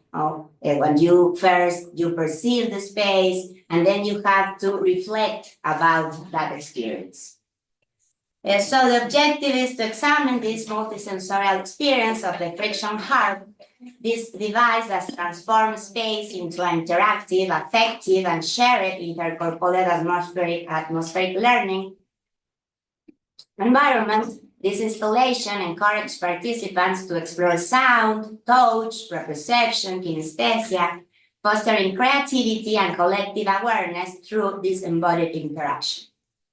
Rooted in ecological, enactive, and phenomenological perspective, we highlight how affordance and relational dynamics create opportunities for shared learning and emotional engagement within an aesthetic framework, with diverse perception action cycles that interact with these material atmospheres.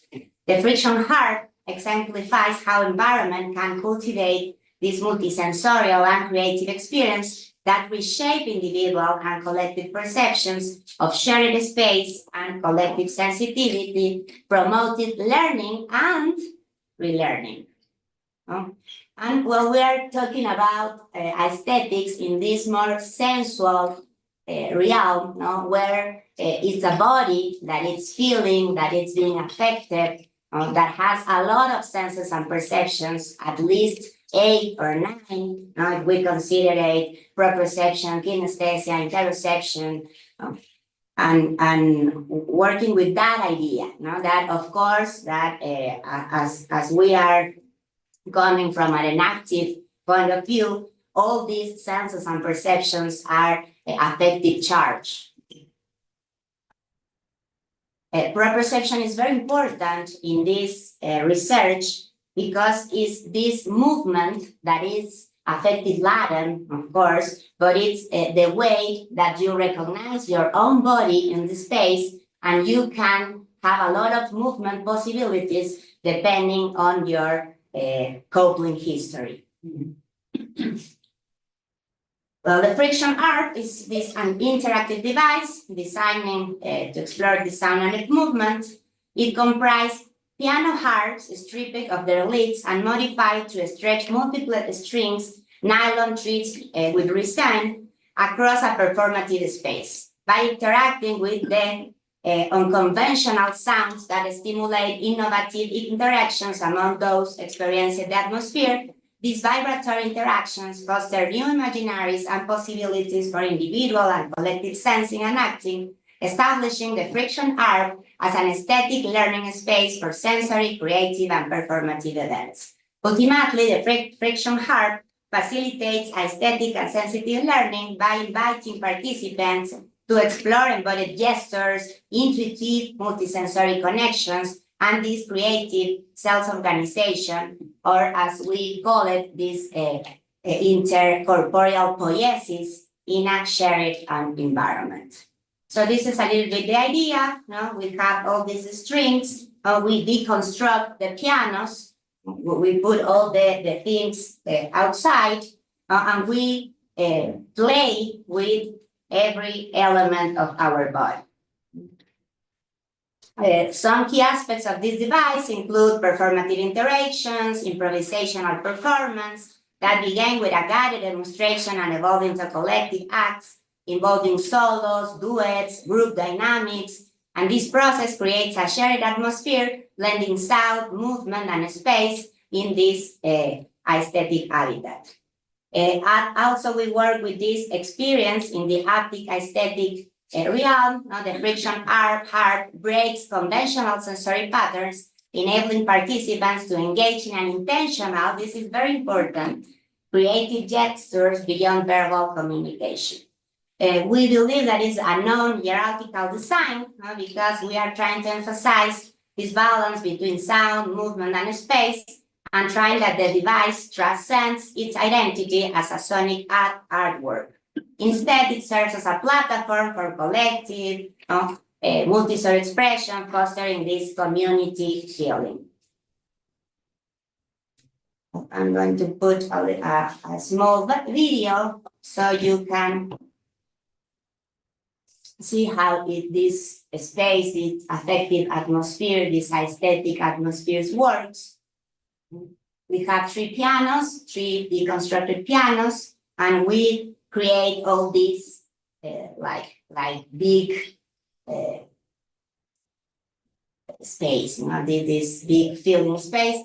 It's very interesting because we work with kids, with some autistic kids, with some deaf kids, and it's very interesting that it depends a lot of your coupling history of using or not using your body. We also work with musicians, and it's impressive how musicians have this skill thing, and it's amazing. When I am work there, it's like, and when the musician get, it's like harmonics emerge.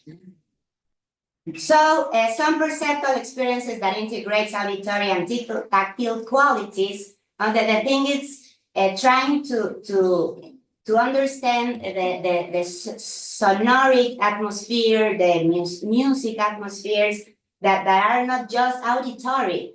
We have to move from that. Now we have a complete scheme that it also has a lot of receptors that are also responding, interacting with these vibrations. So this significance of haptic sonic sensitivity both is pre-reflective because it's direct sensing, and reflective because sometimes people think that artists the artists are like, always improvising, and that everything is like spontaneous. And that is not true. They work a lot, they reflect a lot in how to transmit, in how to move people. So to me, that has been very interesting when working with artists. So this reflective, this awareness of sensing is a dimension very important because it's inviting a heightened sensory awareness and fostering an enriched perceptual and imaginative engagement. The role of bodily gesture and tactile movement is creating meaning through interaction with atmosphere and these shared energy exchanges. Atmosphere as active as these immersive environments that are shaped by interactions between embodied bodies and material surroundings. Here's Evelyn Glennie. She's a very important percussionist. That she was maybe one of the first people to talk about the significance of active perception in learning and performance. She proposed a concept that is the expanded listening. So she said she's deaf, but she doesn't born deaf.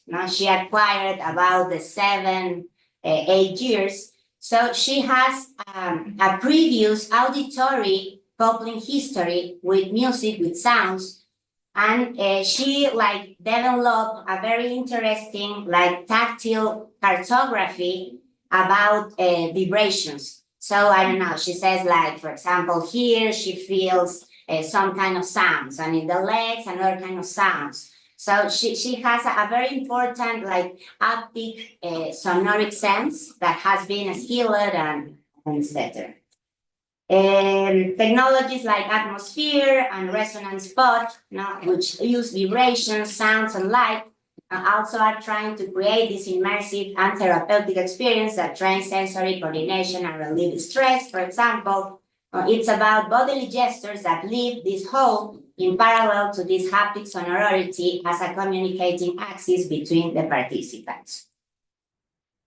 One of the evidence about this is the work from Ronald Berrillo, an acoustic psychophysicist, who demonstrate the activation of cutaneous mechanoreceptors that are sensitive to a series of vibration frequencies with a maximum sensitivity of around 250 hertz. This is important. I am not saying that our skin is so powerful, the tonotopy of our cochlea. No, I'm not saying that. But I think that our skin has also a lot of mechanoreceptors and that we are not awaking, and we are not working with this another sense when we are working with sonorous or vibratory atmospheres.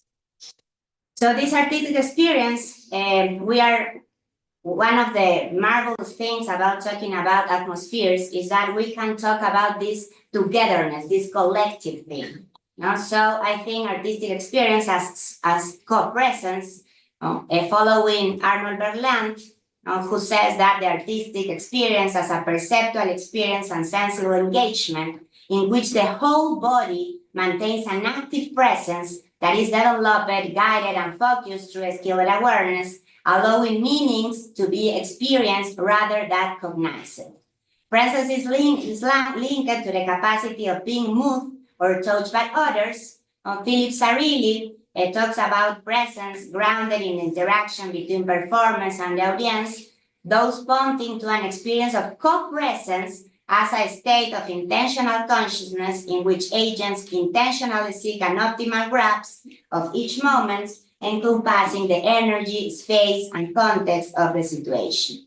This highlights the mutual participation in each other's subjectivity, emphasizing the openness to the uncertainty of the moment, while requiring the ability to skillfully navigate the situation through training and experience, such as deep awareness and attunement as skills. So moving and feeling together, I think that is one of the most important things about this affective experience, about these affective atmospheres in the friction harp. And in performing arts, tuning ear or resonating with others is crucial for these sensitive experiences. We call interbodily togetherness to this embodied activity as an intentional search for something specific to the expertise developed on stage and a fertile ground for a shared and sustained process of artistic creation. Living experience and shared involvement that emerge from the dynamic process of body-to-body interaction when there is an expressive commitment. Of course, we are following Merleau-Ponty notions of intersubjectivity, also to Thomas Fuchs, intercorporeal resonances, that critical response to the traditional framework of aesthetics and cognitive science in which this embodied individualism and the dualistic separation between the I and the others operate as a starting point. Maybe we are following more this nosotrosity idea, more a Latin American perspective that first is the we and then is the I. We reject the receptive, passive, and somewhat unilateral logic of the so-called aesthetic experience, which claims that the artistic object is observed by a passive and diplomatic agent impacted by its qualities, such as beauty or sublimation. We want to move beyond that. We think that it's important to stop thinking in this third wall. Now the audience and the scenario people work together, interact together, feel together, etc. So this is the idea coming from Thomas Fuchs, this idea of an interbodily and interaffective systems where you can find this connection, this reciprocity, and this coordination unfolding in time. A sense of interbody togetherness arises when two or more agents share their viable space, normally unfolded on a stage, and align their skilled agencies in movement, forming a self-organized implicit system of shared bodily movements, affections, and cognitions. Embodied experience, unwavering commitment, intentional engagements with profound attention, shared affective connections, and skilled proprioceptive kinesthetic interactions. This embodied affective and shared involvement that emerge when artists and also audiences resonate intercorporeally, fostering these moments in which they co-create new sensations, ideas, inquiries that ultimately open alternative embodied ways for being in the world. Okay, that's it. In this project, we also work with this kind of devices. We are trying to understand all the testimonies, all these experiences from the artists, from the audience, but we also want to understand these moments on intercorporeal togetherness as movements of coordination, no synchronization, that is not true, never, but some kind of coordination between some biomarkers. Now, for example, all this galvanic response in the skin and all this cardiac frequency variability. I don't know if you range. ¿Cómo se dice frecuencia cardíaca? Heart frequency. Well, variable heart frequency.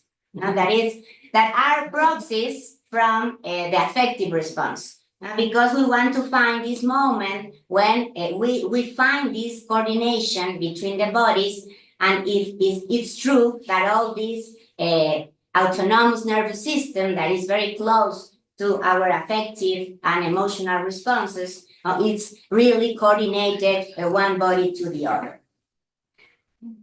So this intercorporeal togetherness is this dynamics of the interaction process that give rise to constrain and affect them mutually, and therefore by coupling the respective sensorimotor couplings, coordinate action possibilities and affective experience to some extent.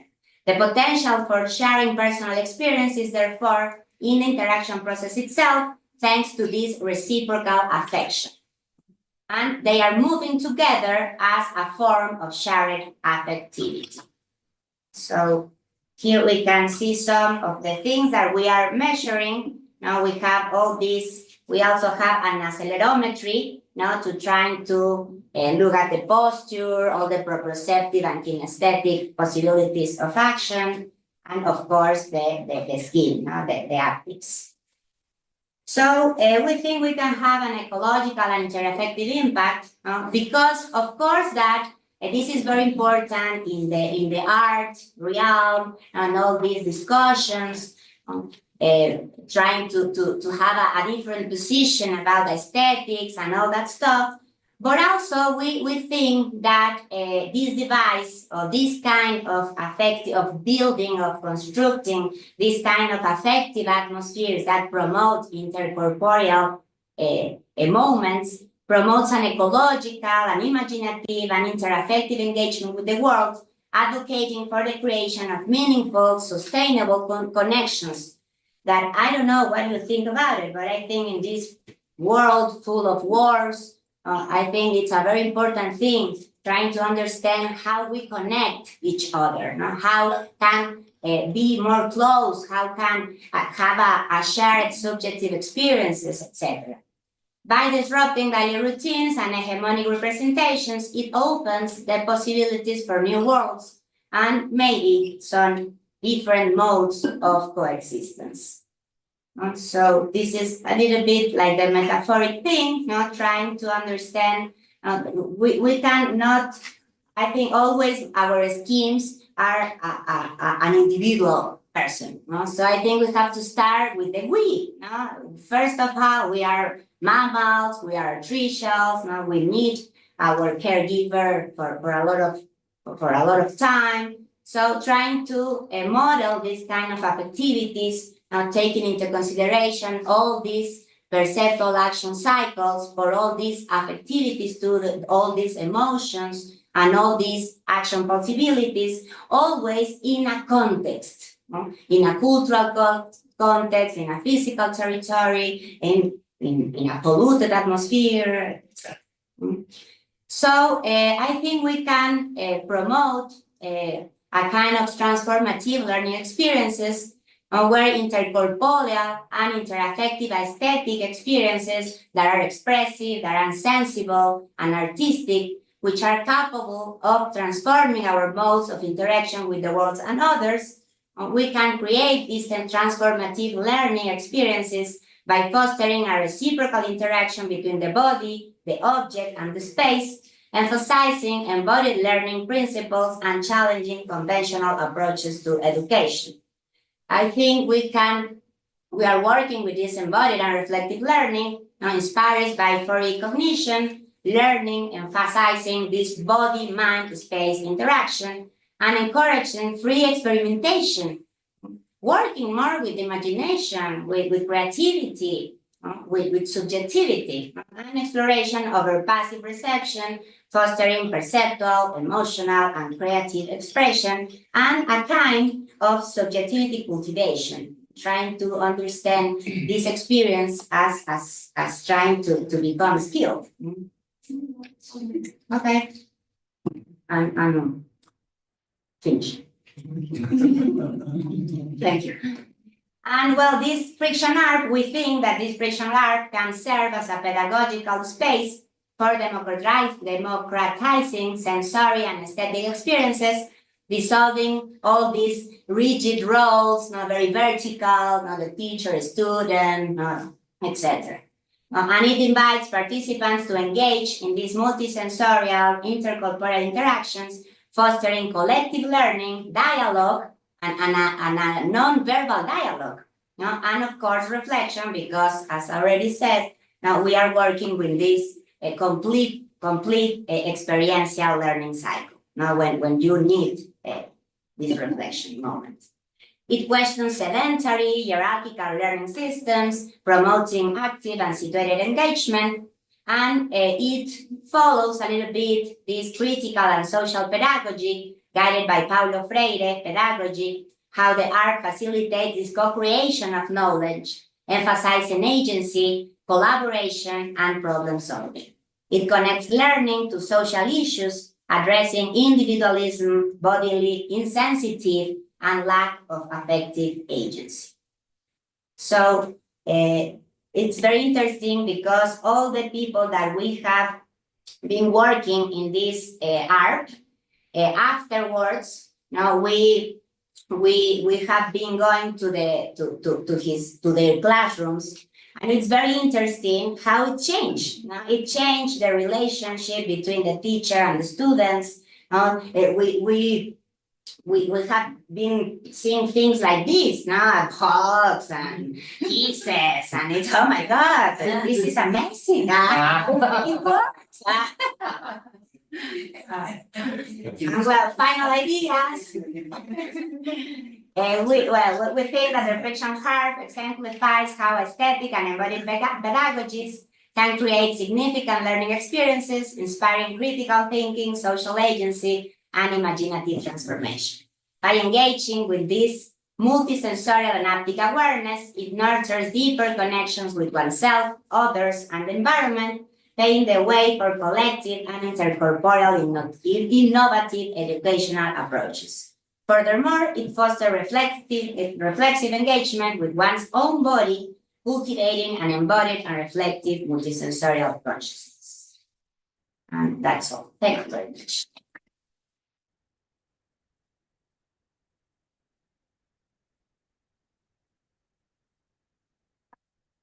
Q&A. So if you have a question, please. It's some. Yes. Thank you, Ximena. Very interesting work. So I have two questions. How will this friction art will enter into the educational programs, and what kind of program are you planning to? And the other one, it's about using these vibration sounds and everything to work with ABC, like in relation to Lara's talk. Are you planning to work on this therapeutic approach? Okay, thank you, Susana. Well, first of all, we start with this friction art in museums, no? And it was, oh, well, it's marvelous, no, that's very nice.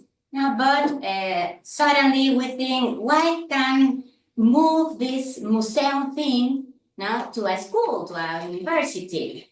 So we did it, no? And we moved this, not the complete, it's very expensive to move 3 pianos and all that stuff. So, but we have like 1 piano that is very easy to carry on. And we start with that, no? We are moving this 1 piano to different places. Now we start with the Ibero-American University and also here in the C3, in the Complexity Center. And we invite people, we invite teachers. And the thing is that it's not just once. Now, because if we are really compromised with a pedagogical thing, it's not that, one time you look at the Mona Lisa, oh, it's amazing. No, it's like, well, first, and then it's a cycle, no? It's a learning cycle. So we are trying to do that, no? Because we just like are in the first step, no? Like in the Mona Lisa moment, little by little. And the second about the agency, well, I think that it's important to teach agency, no? In a manner, I think that we are very passive, no? As students. We are sit all the time. We are not moving. We are not sharing our feelings. So we are trying to. We have a small research project about cultivating subjectivity in classrooms. And the thing is, like, cultivate subjectivity with affectivity, like with a lot of self-narratives, tasks, and trying to create more agency and affective agency, like recognize your own affectivity, like being more assertive when you are taking some decisions, and we are working in a very important thing with uncomfortable pedagogies. That it's a methodology that comes from a Greek. I can't remember now the name of the guy. Semilas. And it's very interesting because he has like the tone and questions. Now, for instance, now that I feel very comfortable because all my friends are telling me these kind of things. So we tried that. Now we put all that questions, all that feelings to work with that in the classrooms. And it's very interesting because at the beginning it's very uncomfortable. Now everybody feels like, why are you talking about this? But suddenly, it becomes like more comfortable and people get more agency. And I don't know. I think it's important because we're very close to this. Like everything has to be happy in school, and it's like, come on, now if you want to provoke, if you want to learn agency, reflective thought, critical thought, we really need. I think that we really need more uncomfortable moments. Thank you. Thank you. Next question, please. Yeah, thank you. Thank you for your talk. I have a question which I think is kind of a follow-up for you. And my question is also about how does experience the learning translate to other spaces? And you mentioned the classroom, but if I understood well, it was like the same group of people who were like experiencing it together, and I can see that they're creating a sort of collective connection, a very special connection by sharing that. But then how can you translate or how does it translate what you're learning when you're interacting with people who haven't had that experience? Or is it just like making a wall? Is it just sort of a generating frustration, or how does it can sort of help to enrich have new experiences or enrich interaction? So that would be basically my concern. How to go beyond the sort of collective connection that is created by the experience itself, and how can we take something from that goes beyond those sort of enclosed spaces? Well, I think that the main thing about this aesthetic pedagogy, it's getting sensibilized, no, like sensibilization. It's like open your perceptions, like put attention to your body and your visual perception and your haptic perception, and it's a thing about opening your senses, you know? And getting more sensible to the problems around the world. So I think that the thing is that you use this like a pedagogical device, but afterwards you have to reflect about that. Now it's not that is because of the Mona Lisa thing. So I think that you need to reflect about what do you feel? What do you feel connected with the others? Why? How happened that? Talk to me. Now explain to me how you do it. And then when you get this reflection about the experience that all these people live, you can create meaningful learning. And I think that's the whole point. No, that's because you need a repetitive cycle. It's not just once. Now, it's once you sensibilize your senses. Second, you get in this intercorporeal thing. Third, you start getting some reflective about it. And it's like a silence revolution, you know? You're trying to sensibilize students and that they start behaving different, like creating another kind of habits, more solidarity habits, less selfish habits. So I think that's the idea. So it's like how we can create this device, but also all the pedagogy like design that is behind that, and repeat it and repeat it and repeat it once and again. And sometimes we can work with this harp, but another time no. So we can try different things. You can, I don't know, touch the wall. I don't know. Like the thing is like getting alive our embodiment. I think that's the thing. Like get more sensible about that. And was again little by little. Thank you. Any more questions? Sorry, I keep asking questions. These topics are great. So I was going to ask, I think, versions of the two questions that were just asked. But you put it much more beautifully than I was struggling to articulate exactly what you said. So thank you for asking my question. Can I ask maybe a slightly more boring question than these two? You said something that really intrigued me. At one point you said coordination, not synchronization, which is something like not true, never. Which I took you to say we never synchronize. I actually wrote that down. You're not true, never. And I'm asking because I used to be really interested in entrainment studies. I did some work on that years ago. And I know a lot of that literature on synchronization, I think, does overestimate the extent to which we synchronize. Like, is it like every interaction is kind of dance, like we're kind of going back and forth and monitoring, we're synchronizing actions. It is a matter more of coordination. I think it's a little more open-ended, a little bit more kind of like undefined, flexible, spontaneous. But I'm curious why you said never synchronization, because that seems a little strong. Maybe it seems like there are moments when we synchronize. I'm not trying to pick on like one tiny little thing you said. I thought there was really interesting insight there that I wanted to hear a bit more about. Yeah, I think I overreact. Yeah. but I think that the whole point is that everybody's looking for synchronizations, you know, and entrainment and the frequency wave and a solo play with the another. And I think that it's very difficult to find it. Now, when you are working with the real biomarkers, when you are really working, I don't know if I have this. No, I don't have it here. But I think that you get a little bit disappointed about it, because you don't find the synchronization. It's not the entrainment there. Yeah. So I think that in our research, we decides to stop looking for the perfect synchronization.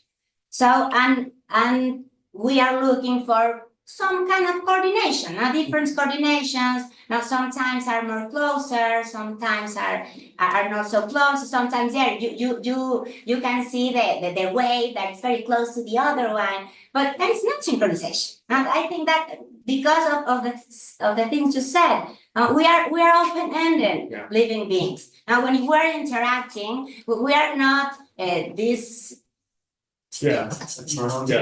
Petronomous. Now we're not that. Now we have, maybe there are some moments that you get like more coordinated with the other, but suddenly you remember something else and it stops. So I think it's more like being more homo, no? Like trying to, yes, of course you can find some kind of entrainment. Now you can find that sometimes, for example, when these girls are moving together, now they call I steal the structure of your body. Now, and in that moment when suddenly they start doing the same, for example, it's very interesting that you can see a little bit an entrainment moment. But actually, another thing is that when I start with this research, I was very obsessed with entrainment.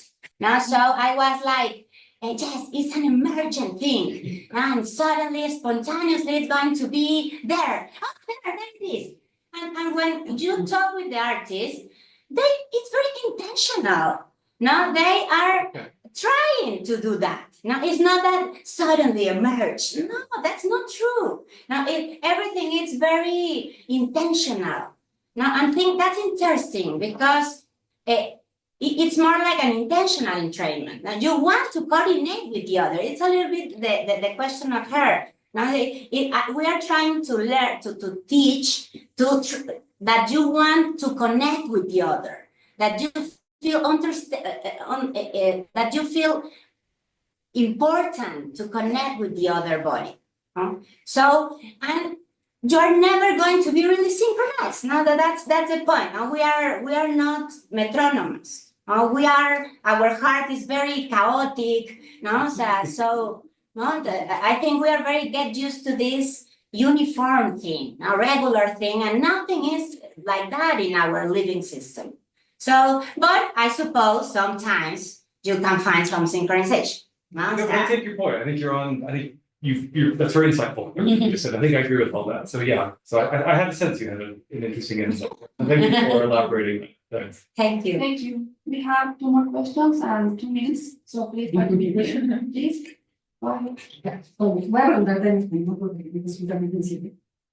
Pensando en lo que estás haciendo, en estos sets pedagógicos, parece que están construidos a partir de un lenguaje como completamente nuevo, ¿no? De alguna manera. Pensando un poco en lo que te voy a exponer mañana, como un andamiaje simbólico también, no solo material, sino simbólico distinto, ¿no? Lo que genera un lenguaje distinto, en el que distintos individuos, ¿no? Incluso con distintos backgrounds, de pronto se encuentran ante un escenario muy mi pregunta es si la pretensión no es solo generar, como dices, un aprendizaje significativo, sino incluso contextos menos excluyentes, ¿no? Mucho más inclusivos, donde distintas personas con distintas, incluso sensibilidades, ¿no? O inteligencias puedan interactuar sin sentir que unos, digamos, están digamos, como con ciertos privilegios frente a ese contexto. Todos están frente a un contexto nuevo, no sin privilegios, pues por lo tanto, sin discusión. Me parece muy interesante en ese sentido. Estos contextos, ¿no? Que generan dinámicas y estructuras completamente, digamos, novedosas para quienes están. Entonces, no sé si parte también mi pregunta, el objetivo es esto, pensar en contextos más inclusivos. Sí, completely. O sea, como que la idea es, the idea is, for example, our performance is called habitat. And the idea of habitat is that all the bodies can be here. If you have some skills or you don't have those skills, it doesn't matter. The important thing here is that this atmosphere is for everybody. Everybody has a place here and everybody can connect with the other. and everybody can connect with the materiality of the friction arc. That's a metaphor. That's one of the reasons because I think the art is so important in education and in therapeutic realms too, because I think it's a manner of awake the senses. When you are like doing creative things, you are not thinking about the object, the objective result. No, you can do whatever you want. You have more freedom. So that's the idea. Now, like more divergent thought. Now, like and to feel more connected to the other because it's not important if it's a better musician than you or a better dancer than you. No, you can get the skill. If you want, if you have the intentionality to get the skill, you can do it. And I think that's important too. And actually our I don't know, our diffusion phrase is habitat. All bodies have a place here. So that's exactly like promover la empatía, ¿no? Exactly. Sí. Empathy, but not a cognitive empathy. No. An affective empathy, more intercorporeal empathy. Not that you put in the shoes of the other. No, I think that's afterwards. I think that in the beginning you have to feel in an intercorporeal way with the other. I think that affective, that's because I put the mom and the baby. Now, it's more close to that kind of empathy. Now this intercorporeal thing. Thank you for your answer. The last question, please. Well, just mention a seminal paper on these issues by Alfred Schutz. I don't know if you know it, which is making music today. I think you will find it inspiring and it's a good reference for these issues. Oh, thank you very much. Alfred Schutz was a follower of Husserl in his own way on the New School for Social Research in New York. And it's quite interesting, making music. Thank you very much. I just show this a little bit. Yes. To show that it's not. Is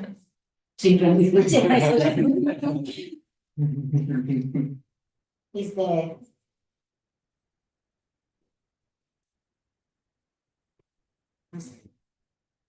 I think it's not. I can do this.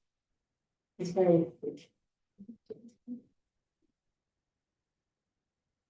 No será. Sí, mira, sí, es otra presentación.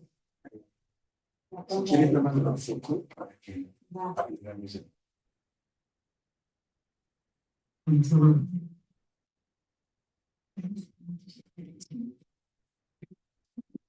Look, for instance, we have that is the coordination. That is the affective coordination where everybody is connected in the atmosphere. And if you look at that, it's not an entrainment. No, it's a coordination. A fantastic coordination is the ones we presume that we are. But that's not an entrainment. No? That was it. Well, thank you very much. Thank you so much, everyone.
Porque siempre le pasamos ya pero luego sí,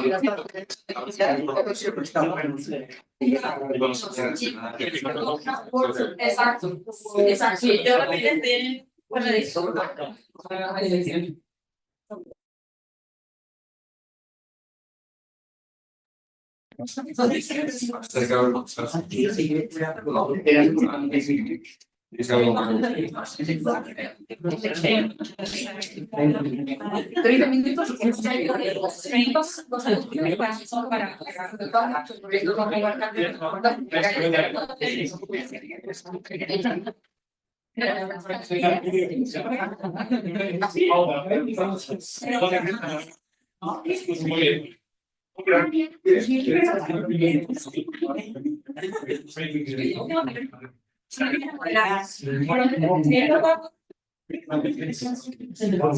Okay, thank you so much for your attention and your punctuality. We're going to continue our program. Please be seated.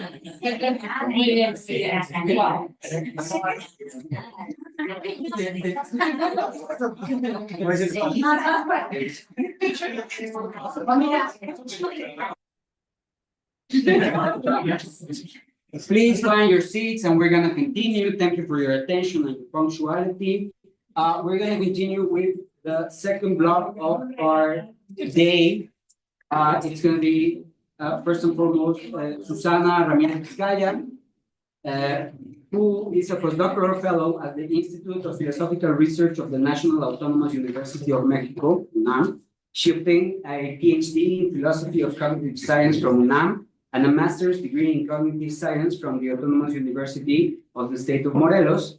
She's a member of the National Systems of Researchers, Level 1, and her research interests focus on embodied cognitive sciences, particularly the enactive approach and ecological psychology, from which she has explored topics such as habits, addictions, artificial intelligence, skills, affectivity, and well-being.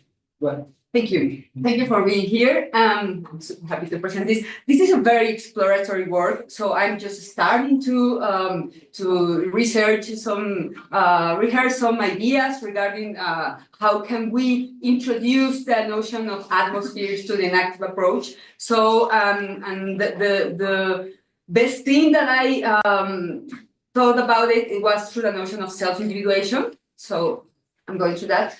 So my main thesis in this presentation is an attunement of human bodies to affective atmospheres contributes to configurate their identities by modulating the dialectic between processes of self-production and self-destruction through which bodies self-individuate. I'm going to all these technical terms like self-production, self-distinction in a minute. Okay, so we'll start, I'll start presenting the notion of self-individuation from an enactive approach. Then I will, focus, I will provide some very, very brief examples about how I think atmospheres can contribute to self-individuation or deter, like contribute in this process of self-individuation. And then I'm going to discuss two main issues that I see regarding the incorporation of this notion in the enactive framework. First, regarding the notion of atmospheres, what are they? And then how do we perceive them? Because I start with the assumption that we do perceive them. Okay, so self-individuation.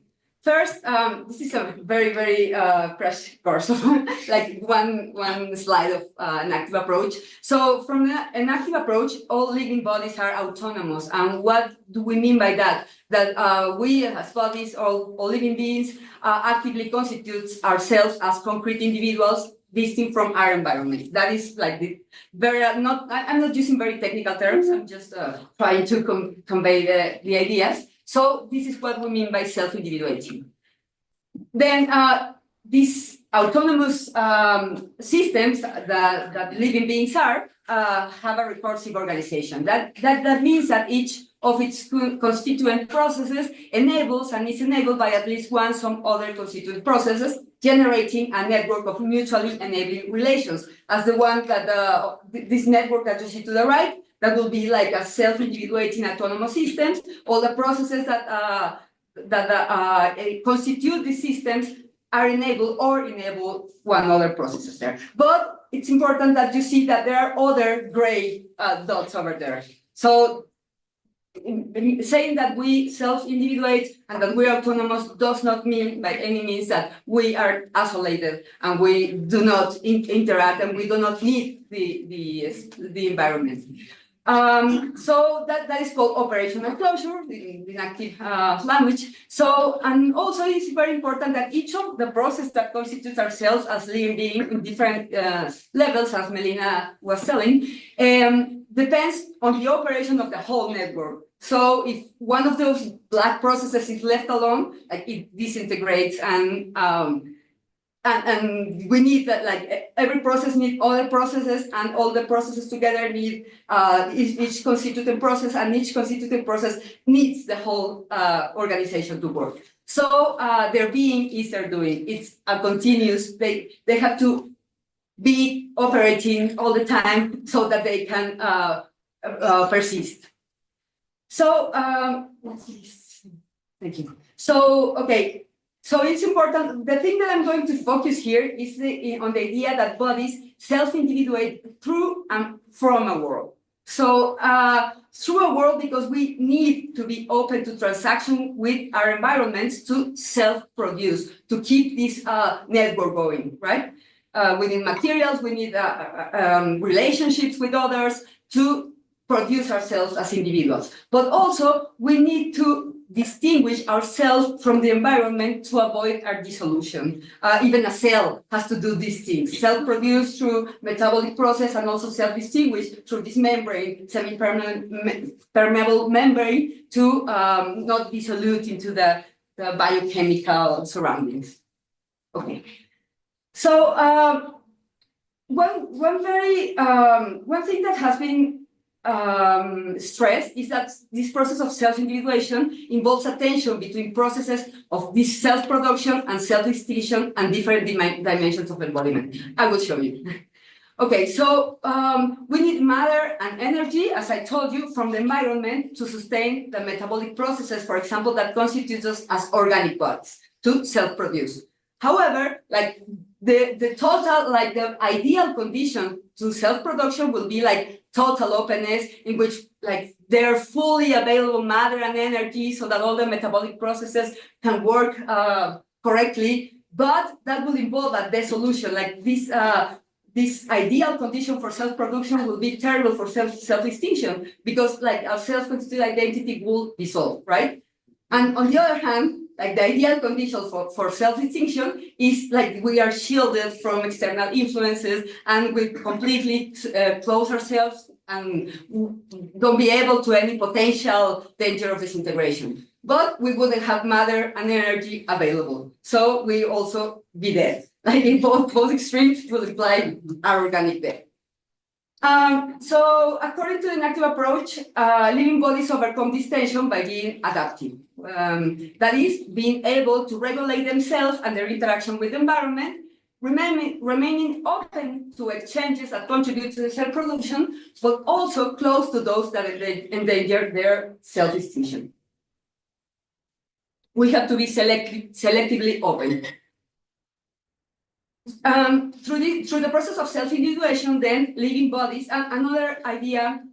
So all living beings, these being selective, what matters for the organism, for living beings, for us as human too, is, as Melina said, continuing this self-organization and continuing existing and preserving our way of life, right? And improve it too. So through this process of self-individuation, living bodies are said to bring forth a world of significance, in which only a subset of all possible interactions and events matters for their continuing self-individuation, right? Only like we have to, be cautious for a car not to hit us, and we have to find our way to eat and to get a job, and so all the interactions that matter. So things start mattering to us because we need to preserve this organization. This is something that Melina already said in her talk. So as autonomous agents, we always have to make sense of the world so as to remain viable. to get what we lack to keep on going.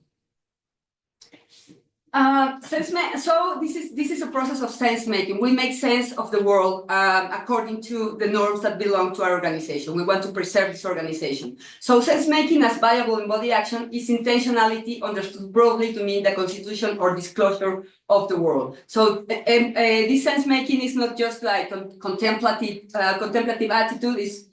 It's doing, it's acting in the world, and in this way. It implies a disclosure of the world. But we're not only organic beings, right? So we're social beings, we're sensory motor beings, so our human worlds also include culturally mediated as human interactions with environmental structures and also other living bodies that contribute or threaten our self-individuation as the sensory motor or social bodies. In these other dimensions of embodiment, not just organic, but sensory motor and social, there's an analogous tension that to the one that I just described in the organic embodiment. And this arises between also processes of self-production as sensory motor and social agents and self-distinction that also have to be adaptively managed. So for example, for self-production as sensory motor and social agent, the ideal condition would be like every interaction will be available so that we can choose, so that we can interact and constitute ourselves and pursue an interest and our skills, and we have like, oh yeah, marvelous, like everything is available. But that will not.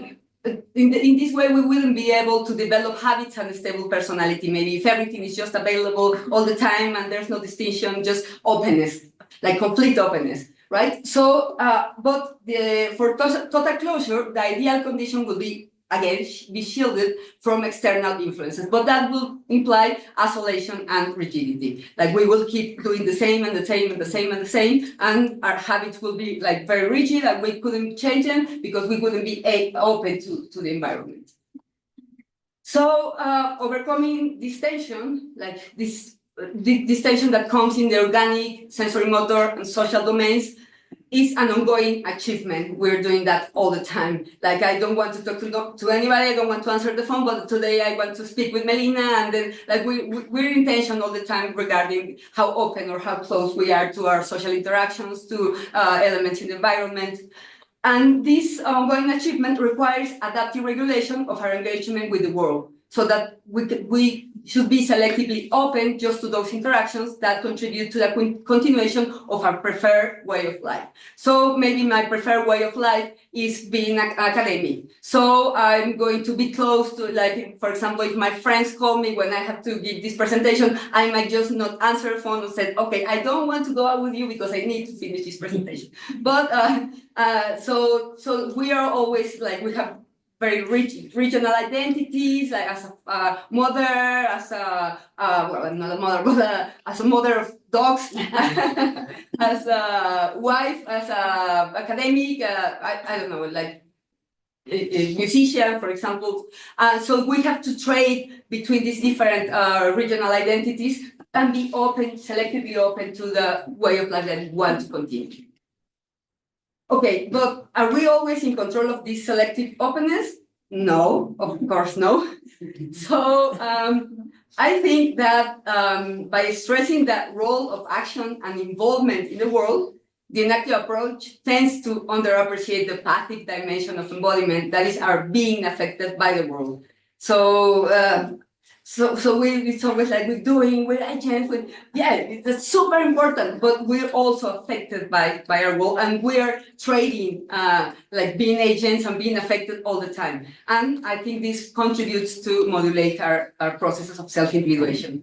So by emphasizing sensory motor interactions with discrete elements of the world also, the enactive approach also loses sight of how our lived bodies resonate with and are affected by the atmospheres of places in which we are always immersed. So it's always like, okay, you take these sensory motor loops that you engage with your cell phone and you engage with the discrete elements of the world, but there's also a more global resonance with the world that, for him, Colombetti talks about this primordial affectivity, but I think it needs to be more taken into account in active research. Okay, so I provide some examples. I would say that affective atmospheres contribute to generate an affective disposition that makes some interaction more likely than others. So I would see atmospheres as affordances, as some authors such as Tonino Grifero sees them. I would see them as modulating the way we engage with affordances. So, for example, temporary merging into an electric atmosphere of a concert, or the harmonious atmosphere of a street demonstration, or the wild atmosphere of a party can generate a sense of camaraderie that can enhance our openness to connect with others, right? Or, on the opposite side, the hostile atmosphere of a working meeting or a seminar can prevent some people from openly sharing their ideas. Or the depressive atmosphere of a public park, for example, can dampen energy and enthusiasm. It's my mother's house, and I feel this, making it harder to engage in activities, or also heightening these feelings of isolation that also lead us to not wanting to engage with affordances or not finding even affordances to engage with.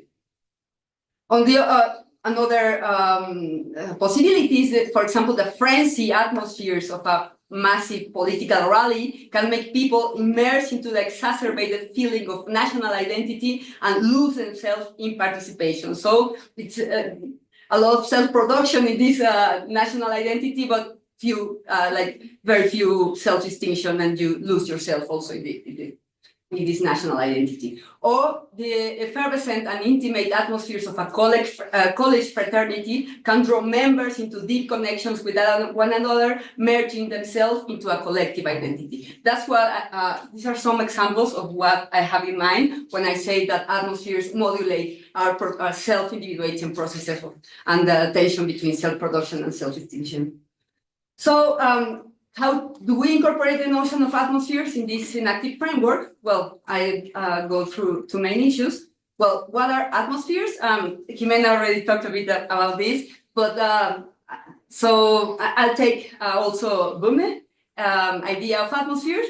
He says that atmospheres are indeterminate regarding their ontological status. He says, atmospheres are determinate regarding their character. Like we say, it's a happy atmosphere, a hostile atmosphere. We have a lot of adjectives to describe the atmosphere, but what are they? Like Tonino Grifero says they are quasi things, and they have like a lot of problems trying to incorporate it. Böhme says that they are like subject-like and object-like, and I think that an active framework will be very, very useful for describing this.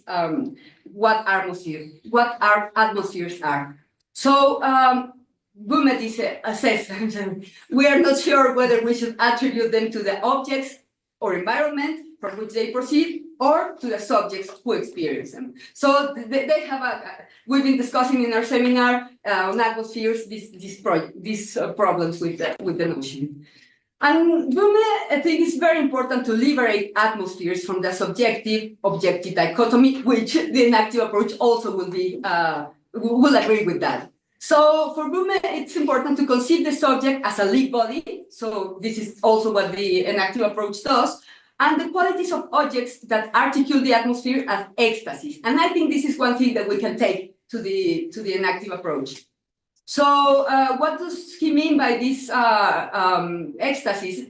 He says that ecstasies, the quality of objects, radiate into the environment, taking away the homogeneity of the surrounding space and filling it with tensions and suggestions of movement. I think this idea would be very, very important to incorporate the notion of atmospheres in the enactive approach. Atmospheres, says Böhme, are spaces insofar as they are tinctured through the presence of things, of persons, or environmental constellations. That is, through their ecstasies. So I think it's worth it to analyze more this notion of ecstasies. And also, as I told you before, there's a similar attempt to dilute the subject-object dichotomy in the enactive approach. So I will try to show some ideas regarding how we can conceive atmospheres in this enactive approach, taking the enactive notions. So atmosphere could be understood in analogy to the way enactive approach conceives social interactions. That is an emergent and autonomous process. It acquires a life on its own, it modulates also the, well, for the active approach, social interactions are sustained by the interactor, right? But they also can acquire autonomy, and they can influence the continuing disposition of the individuals involved to sustain or modify their encounter. I'm taking this idea from the Jagger and Di Paolo and this notion of participatory sense making. So, for example, when we're trying to end a phone call with a friend, like we always, like we need to do something, and we're like, okay, yeah, how's your husband? Oh, he's fine, and then we continue and go on, and we both want to hang the telephone down, and we want to do something else, but the process of interaction acquires a certain autonomy, right? And sometimes it goes in line with our own intention, but sometimes it doesn't. So I think we can understand the notion of atmosphere in this regard as acquiring a certain autonomy that modulates the intentions of the interactors with the atmosphere. And according to the Jagger and Di Paolo, this influence from social interaction to the participants is possible because the interactors are highly plastic systems that are susceptible to being affected by the history of coordination. And I think it goes the same way with the atmosphere, right? We are plastic systems that are susceptible to being affected by the history of interaction with the world and affected by our surroundings. And one important thing that I think also applies to atmospheres regarding social interaction is that the autonomy of the participant is not destroyed. If it's destroyed, it's not a social interaction anymore, it's other thing. But if it's to be a social interaction, it is not destroyed, though it can be diminished or enhanced by an interaction. I think also that the interaction with atmospheres can diminish or enhance our autonomy. I'm going to give some examples. Well, to go through all these ideas, well, first, atmospheres are also sustained by the interaction of living and non-living processes through their ecstasies as a gestalt form. For example, if we're in a concert, the atmosphere of the concert is sustained by the interaction of the music, the rhythm, intensity, melody, lyrics, also the musicians performing, their attitude, style, words, clothes. It's all creating a gestalt. These qualities are like projecting to the environment. Yeah. Also the lighting, the intensity, the colors, movement, the venue, the audience, if they are fans, if they sing along or not. Also, atmospheres acquire a certain autonomy. They can be sustained, even if not intended by the participants. For example, in a tense atmosphere, maybe nobody in that room wants to be really angry and fighting with each other, but they do. And so it becomes like a positive feedback loop, then it goes again sometimes in the intentions of some of the participants. It constrains and modulates individual behavior and our perception of affordances, as I already showed in the previous examples. And it can also enhance or diminish the autonomy of agents, but not destroy it. We can do something to counteract sometimes these atmospheres. So, for example, a trustful atmosphere in a workshop can enhance the individual autonomy, or for example, a hostile urban atmosphere can diminish our autonomy, because maybe we don't want to go out, we don't want to do things, we don't want to interact with others if there's a hostile atmosphere. In social interactions, individual sense-making is affected to various degrees, and that is called participatory sense-making. The sense-making of the individuals is transformed through this interaction.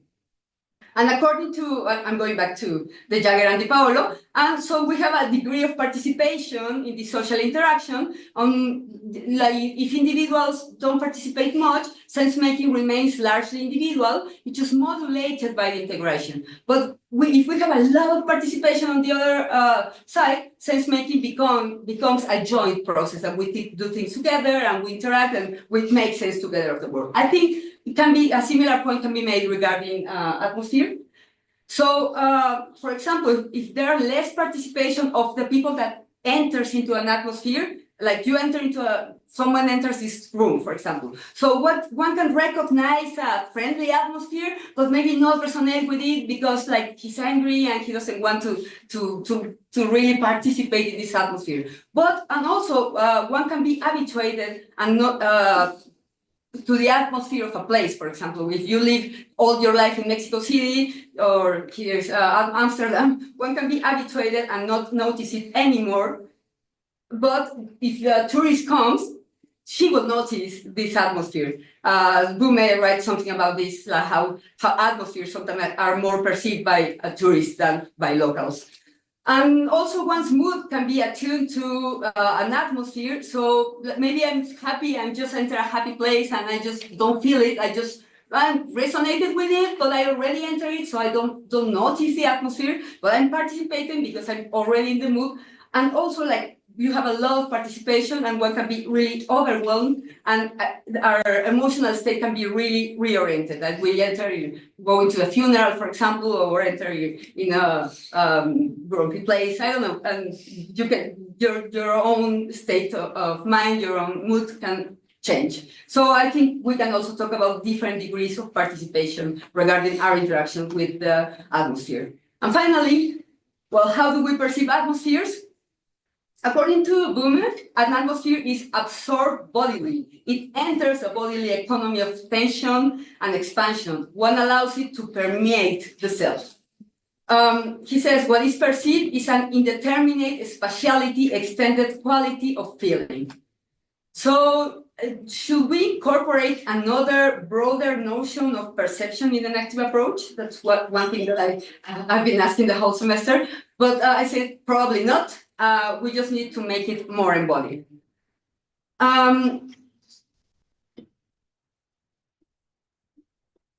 As I already said, for authors such as Giovanna Colombetti and like in general is accepted in the active approach, as Ximena and Melina already said, sense-making is intrinsically and constitutively affective. Sense-making relate to the world in terms of the normativity that arises from their precarious self-constituted bodies. I already told you at the beginning. An object of this, says De Jager, is that what subjects do is always in some way related to their self-maintenance and thus also affective. So, affectivity, according to Colombetti, is a capacity or possibility to be done something, to be struck or influenced. One is affected when something merely strikes one as meaningful, relevant, or salient. So, according to Fuchs, the space in which we live is an affective space, not a merely physical world, but a space that is always charged with affective qualities. So, an affective space, Fuchs continue, is essentially felt through the medium of the body, which widens, tightens, weakens, trembles, shakes, etc., in correspondence to the effect and atmosphere that we experience. Fuchs continue, like all affective phenomena, atmospheres are experienced through a resonance of the body as a unitary dynamic gestalt. And it goes hand in hand with what I told you about, like how the ecstasy of things can form a gestalt as an emergent process. And their effects are evoked by physiognomic or expressive qualities of objects, as well as by intermodal features of perception, such as rhythm, intensity, dynamics, etc. So all the time we're talking in an active approach about talking about the sensory motor loops, sensory motor cycles, but I think we also need to go deeper into these sensory motor loops to see these other features like rhythm, intensity, dynamics, and how we resonate with all these elements. And I think it's another level of analysis. And also, as Melina was saying, this requires looking into other temporal scales. So this idea of resonance has been developed mainly in enactive accounts of interaffectivity, so how we affect each other. But I think it can be worked out in relation to how we resonate with atmosphere. So thank you.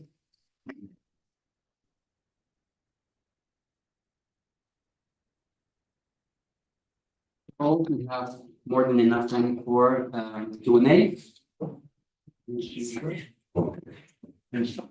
I wanted to thanks a lot for your time. I have a hard time understanding exactly the concept of atmosphere. So it seems very intuitive that there's something like an atmosphere, but then when I think of it as an object, it doesn't look like an object because we are in the atmosphere, not an object per se. Yeah.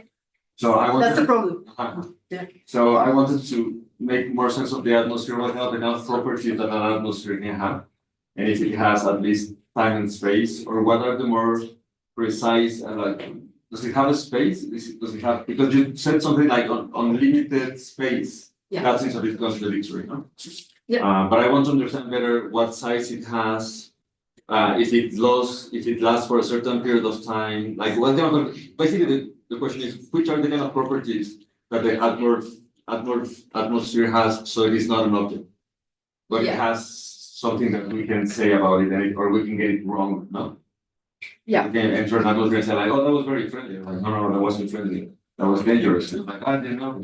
Yeah, but so it has to have properties, and we need to be able to fail into accounting for the right atmosphere. So, right. How can we make sense of this object that is an object that we're in and not in front of? Yeah, there are a lot of ways. There are a lot of problems regarding that. Like, for example, it lasts just for the. For example, if we go, maybe there's a very friendly person in a party, and this person is talking with other persons, and they form a group, and then this group goes, and then the atmosphere changes.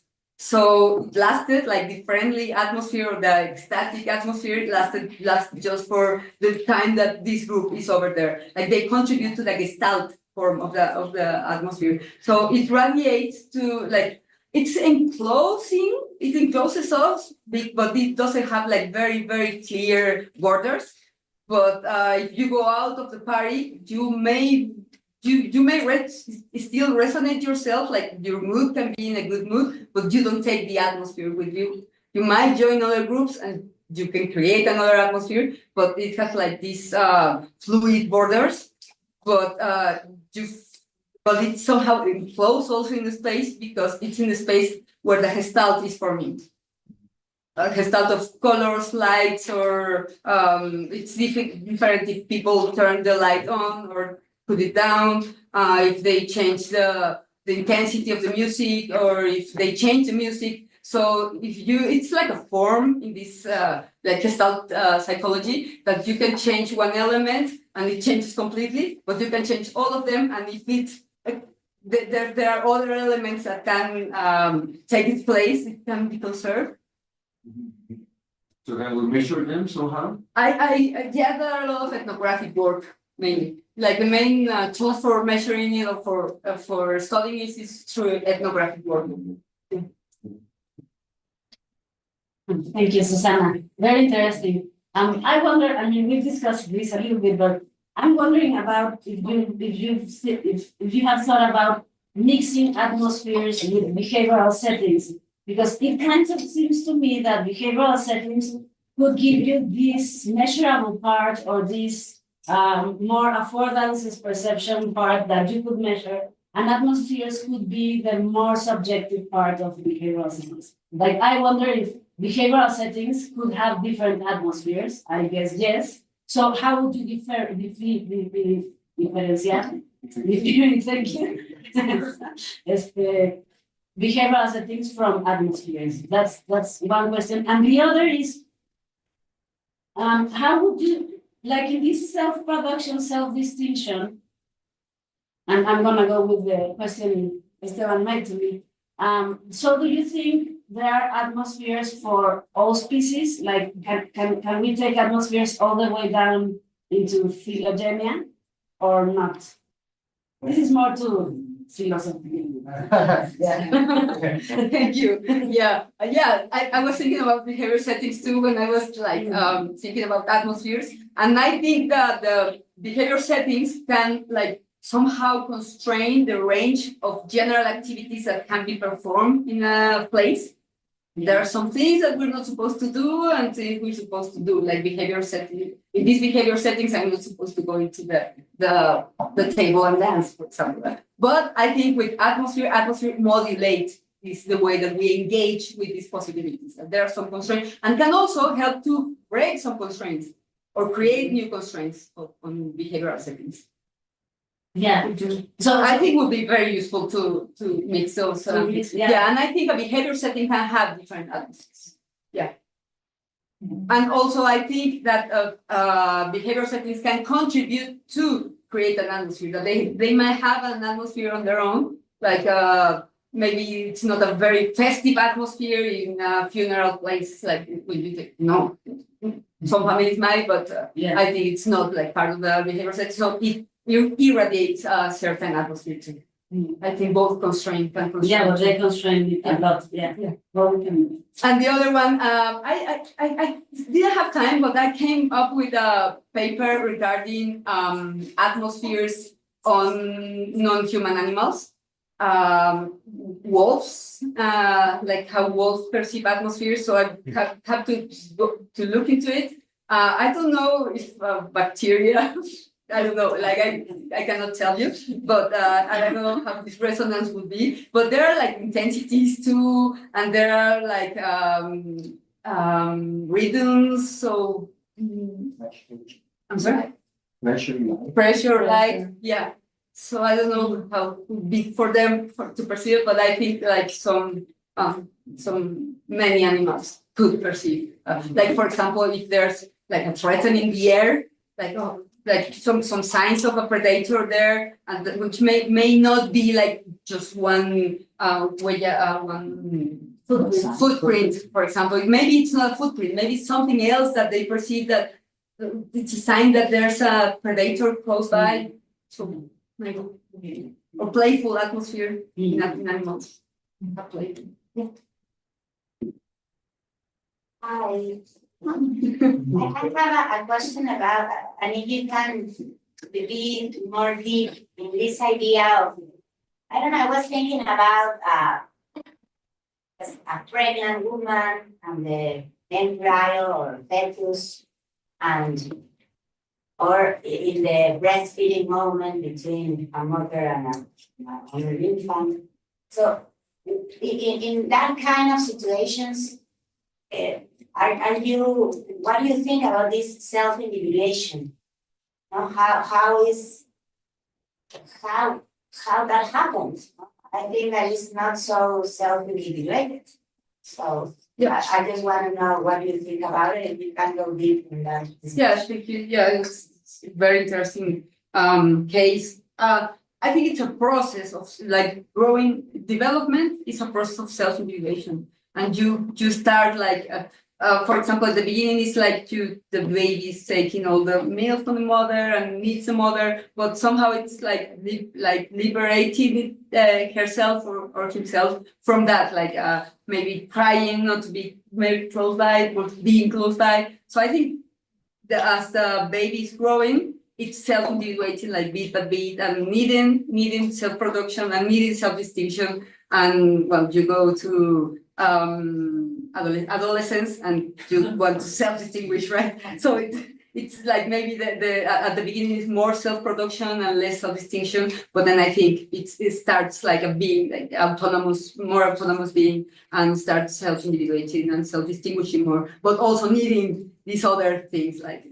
okay, mother, can I have some money? Yes, but you're always in your room all the time. Yeah, well, I need to feed, I need to sometimes I need to be close by my family. So I think you never like totally self-individuate, or maybe in a pathological case, yes, like total, like a lot of like it could sign also like a pathological case, for example, not forming habits in attention deficit disorder, maybe like being super open to everything and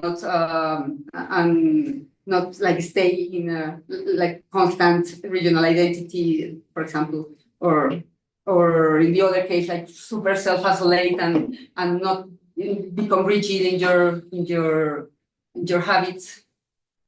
But I think it's a process. So you would say that we start our life as human living beings as whole, not self-individual. Yes. Okay. Thank you. Okay. Well, thank you for your talk. This one might be a little speculative, but I have a question about the participatory sense making, because we cannot perceive an atmosphere wrong, or at least not completely, the subjective part specifically, but it is intrinsically joined to the collective part of the atmosphere. So how can you make sense of something that you cannot be mistaken about? I think you can be mistaken about, because like if you go into a funeral and all the people are crying and you just say, oh, what a happy atmosphere, you're wrong. And there's something going on with your sense-making activity. Yes, but the subjective part of the atmosphere is not wrong. So it's just a collective part that you have to make sense of. Yeah, and that is important thing that I didn't say, that atmospheres in some cases, they are in principle shared. Yeah. And how do you separate the collective part of the subjective part? Because I think they cannot be separated. Yeah, and also like I've had a history of coping, a history of emotional habits, and so that I might perceive, I should perceive an atmosphere slightly different than other person, right? Because like my whole history, the mood that I have to my concerns, the mood that I have to the situation, but there's also like it comes from the materiality, and it comes from the interaction of things and that have certain qualities and people that are interacting in a certain way. So in this way, it's intersubjective. So it can be both, because I'm the one that is experiencing and I have a history and some habits and some concerns and some moods, but there's also like a shared reality that like it's blue, like, or it's like this is white. And maybe you can see some shades of it, but there's some materiality there from which it emerges. Yeah. Okay. Well, thank you, Susana, and we have talked a lot on this subject. And I am following Melina's question because I was thinking if we think about behavior settings and atmospheres, independently of what the concept of behavior settings implies, but what actually means that having the participation of people, having the material settings. So what exactly would make the difference in the atmospheres? Because, well, I think you are putting at work here the enactive approach. So I think that's where the affective part actually enters. But then I get a little bit confused because, and precisely because Melina said like this subjective part of atmospheres. And then it's like exactly what you mean by the subjective part, because precisely atmospheres try to be not subjective or objective. I only can interpret this in terms of the recognition and participation, but from an ecological perspective, to participate, we need like to recognize the affordances or the relevant, and we can participate. But that doesn't seem to happen in the enactive approach, because we can participate and sustain what you are proposing is an atmosphere from an enactive point of view. And even if we do not recognize, or even if we have different values about this atmosphere, I was thinking when we were discussing about this overpopulated, urban, and chaotic landscape that could be good for one people and bad for other people, or for the national landscapes. But we can both participate actually in building that sort of atmospheres. And so I think there we find a difference that it's really different between atmospheres and behavior settings, or maybe I am just I'm confused. I'm taking behavior settings as emerging from a history of interaction, like that has been already socially constituted and articulated. And so we know, I think your preoccupation comes with finding properties there in the world, from the ecological psychology, versus bringing forth a world in the terms of an active approach. I don't know if you or would you? Well, usually that's my concern. Yeah. Would you reformulate your question, because I think I don't get it very well. Yes, probably I don't get it either, but yeah. Oh, really? We have 1 minute. Okay. Okay.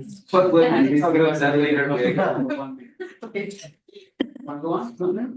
No, I think it's not so easy to see the similarities between or to make equals atmospheres and behaviors. I'm not doing it equal. No, I never said that. I Well, just in some said way that. we have the same ingredients or among the same ingredients, so I don't, it is not. Yeah, clear but what is- one is, I think behavior settings puts more constraint of the germs of participation of the, like in the general activities that can take place in a certain setting.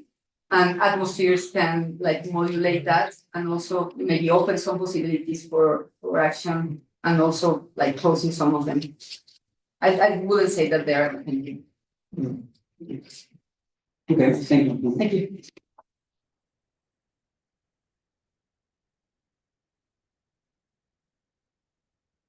Okay, thank you very much. So our next presentation is going to be coming from Miguel Sepulveda-Pedro. Miguel Ángel holds a PhD degree in philosophy from the University of Montreal. He works on the interpersonal areas of enactive cognition, ecological psychology, and phenomenology. He's currently a lecturer at the graduate program in philosophy of science at the National Autonomous University of Melina. He has a postdoctoral fellow at the Institute of Philosophical Research here in UNAM as well, from 2022 to 2024. He's the author of the book Enactive Cognition in Place, where he offers an original view of enaction, focusing on the fundamental role places play in shaping our embodiment through historical development. He's going to talk about fields, atmospheres, and horizons, understanding the enmeshment of affective experience.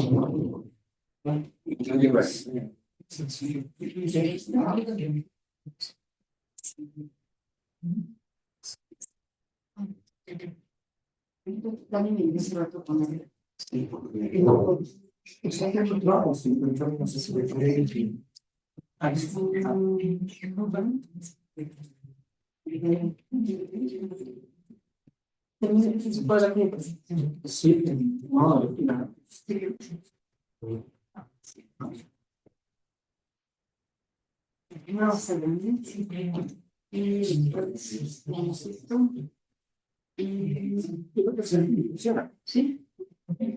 Ya, sí, ya. Ahí está. Ahí está. Well, thank you. Thank you very much. Thank you to Susana for inviting me to participate and to co-organize this workshop. And well, I think this talk could resonate a lot with Melina's talk early morning, because I am also thinking about the complexity of cognition, but from the point of view of experience. And I will describe this not usual, I think, way to talk about experience in philosophy of mind, even in some phenomenological approaches. But I think with some concepts from phenomenology, we can also find this alternative way that what I describe as the enmeshment of experience. So first, let me clarify what I mean with an enmeshment. Yeah, so this idea of the enmeshment is like metaphor I found in Di Paolo's Kufari and the Jagger book, Linguistic Bodies, where they refer to the phenomenon of language involving an enmeshment of different aspects that are interrelated, and we cannot understand language just or one by focusing only on one aspect of language, because all of them are tied together, and so they are situated, and it is the interrelation what constitutes actually language. So this metaphor of the rubber band having inside another rubber band is what motivates this idea of what an enmeshment is. But to be more clear about what is happening in this enmeshment, I bring this other metaphor and concept from Tim Ingold, who refer to these meshworks as opposed to networks. Networks, Ingold says, is more like the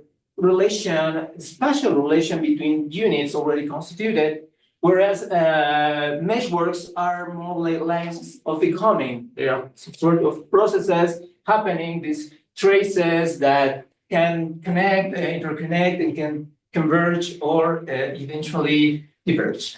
So we have this differentiation, and the important part is that the relations that establish meshworks form or constitute these knots where they find together. And I think this idea it's also very valuable if we connect the idea of these processes, these lines of becoming, coming together in knots and constituting tensions that are dialectical as they are described also by Di Paolo and colleagues, appealing to Simondon's description of a dialectical situation where there are many forces that tie together that can impede the actualization of certain potentialities, but actually also allow the constitution of what is already organizing in some way this systemic whole, but that the idea that is more enmeshed than just connected. So by enmeshment, I want to preserve these ideas that I am referring to an event, a thing, or a process, or you see an experience or components of experience happening in an enmeshment with other events, things, or processes. The enmeshment does not refer to a mere set of spatial relations, like it happens with networks, but to process of becoming that can converge, diverge, and relate harmoniously or in conflict. Processes become entangled in knots that cause dialectical situations, tensions between unrealized potentialities and possible actualizations, and the knots enable and limit the emergence of new intentional configurations and resolutions. So we are talking something in movement. So now let me think about how this is related with the question of experience. I'm going to briefly read this starting fragment from the Marcel Proust book in the Search of Lost Time. It says, for a long time, I would go to bed early, sometimes the candle really out, my eyes closed so quickly that I did not have the time to tell myself I'm falling asleep. And half an hour later, the thought that it was time to look for sleep would awaken me. I had gone on thinking while I was asleep about what I had just been reading, but these thoughts had taken a rather peculiar turn. It seemed to me that I myself was the immediate subject of my book. A church recorded a rivalry between François Premier and Charles V. This impression would persist for some moments after I woke. It did not offend my reason, but lay like scales upon my eyes and prevented them from registering the fact that the candle was no longer burning. Then it would begin to seem unintelligible, as the thoughts of a previous existence must be after reincarnation. The subject of my book would separate itself from me, leaving me free to apply myself to it or not. And at the same time, my sight would return and I would be astonished to find myself in a state of darkness, pleasant and restful enough for my eyes, but even more perhaps for my mind, to which it appeared incomprehensible without cause something dark indeed. So in this brief description, we have in this narrative many modalities of experience referring to perception, to thinking, imagination, dreaming, and we have different sorts of objects like the candlelight, like the darkness of the room, François Premier, Charles V, the church, the quarter, and all those things that we can relate in a traditional way as we learn from the work from Brentano, having these mental acts related to objects. And we can do it in a very ordered way, like in a manner of relating things in networks. So we can distinguish clearly between imagination, dreaming, perceiving, thinking, and having this differentiation with objects separated from the subject.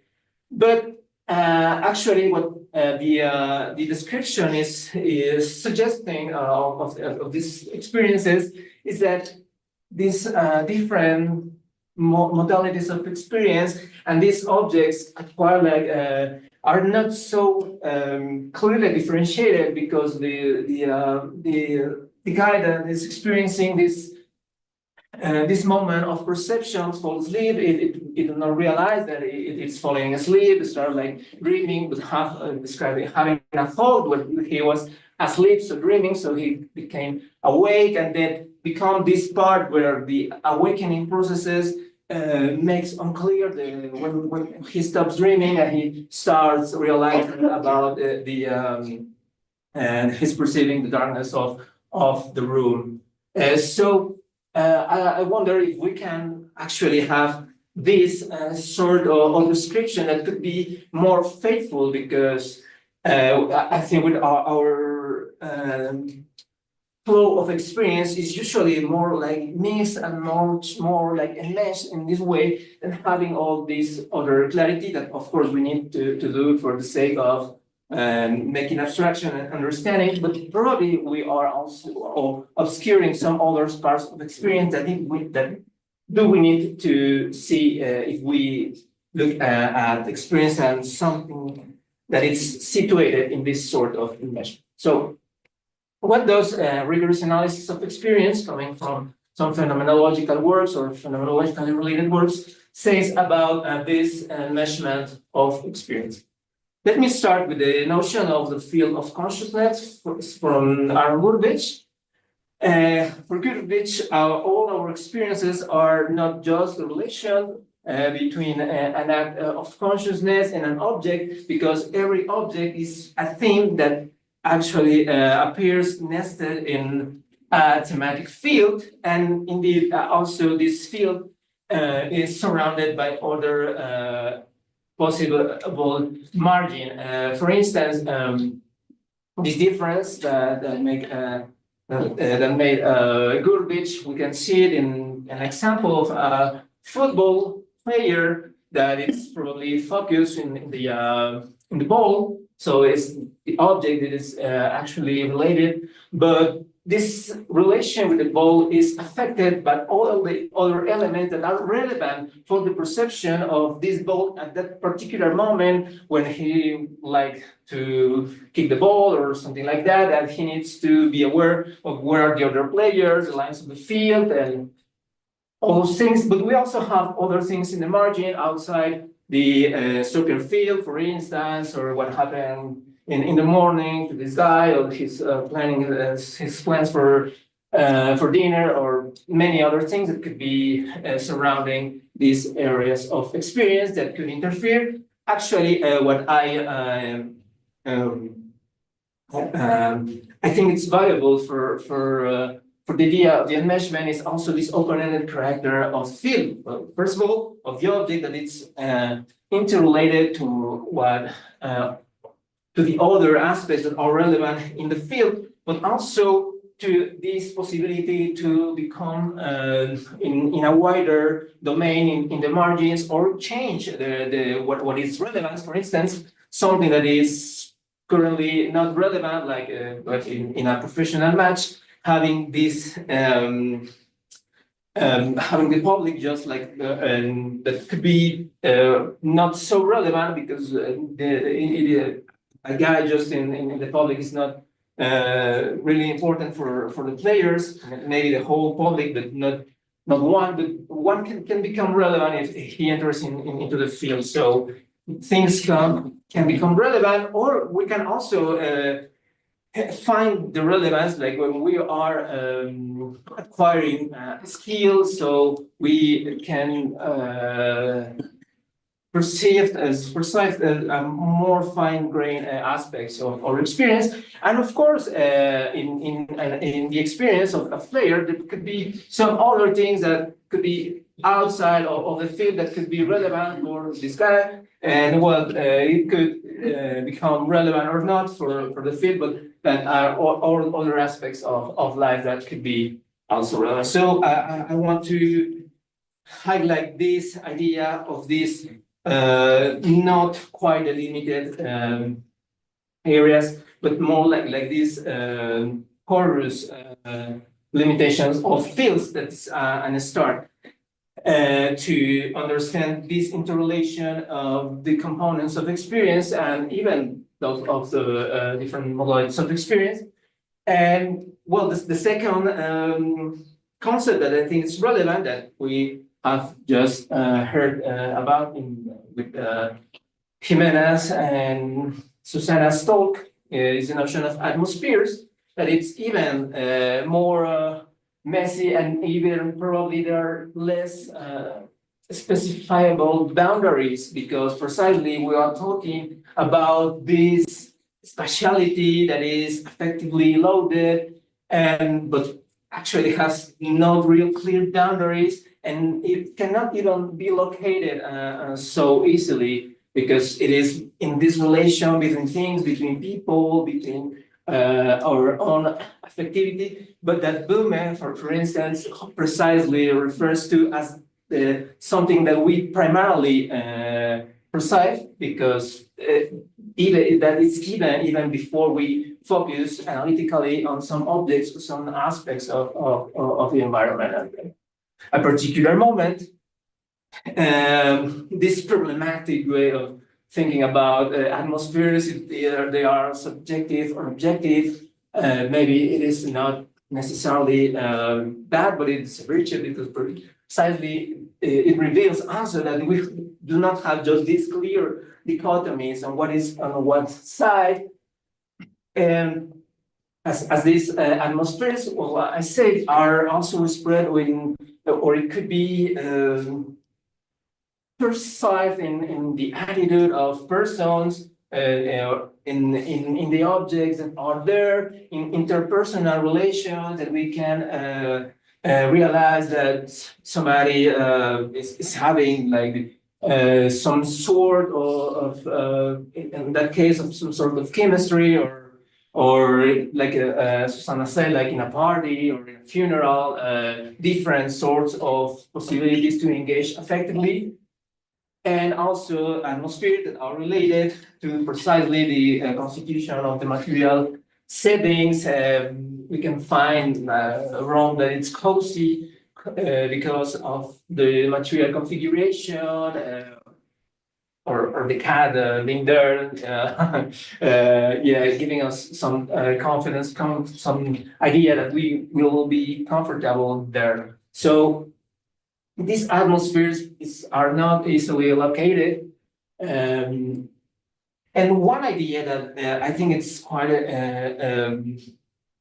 relevant for what I'm trying to say is the idea of the temporal character of atmospheres that some authors, like this psychologist like Brown, say about atmospheres as being precisely integrated of processes that precisely constitute these nodes and comes together. They use the metaphor of a person like flying this, I forgot the name.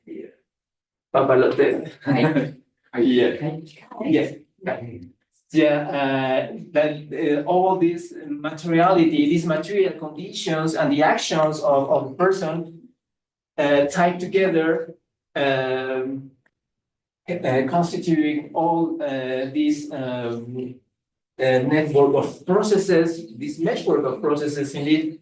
And that is, I think, a nice way to think about atmospheres as constituted by temporal processes and not only just like by spatial sets of relations.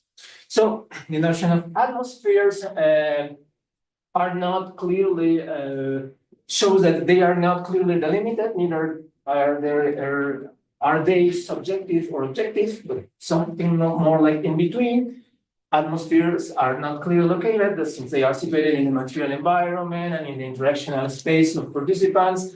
Atmospheres involve non-geometrical spatiality or Newtonian and non-linear temporality necessarily, as we can also make sense in well, I didn't talk a lot about that placement. Yes, but we will see that in the next part. And atmospheres are affectively felt. They do not involve only the cognitive part, but there is also an entanglement of affectivity and cognition. Atmospheres are holistic aspects of experience, and atmospheres involve then, I think, this sort of enmeshment of different components of experience. But let me pass to this other notion that I think is actually the most interesting, also the most complicated of all of them, since the notion of horizons in Husserl's phenomenology is a very rich concept that we can find in different periods of his thought and referring to tightly connected but different sort of aspects of experience. But well, let me just start by saying that the start of the analysis of experience from Husserl starts not so differently from this network-like sort of analysis, like in the case of Brentano, but from a transcendental point of view, not from a psychological point of view, but the idea, it was like the same, studying this act of consciousness and the objects of consciousness once applies the phenomenological reduction. But he realizes that something else were at play in our experience, some horizontal aspects that were part actually of the objects of experience, or this so-called noema, but also all the things that actually help situate the noema and that situate and contextualize the experience. Husserl, like Gurevich, were inspired and following the notion of fringes in James' psychology.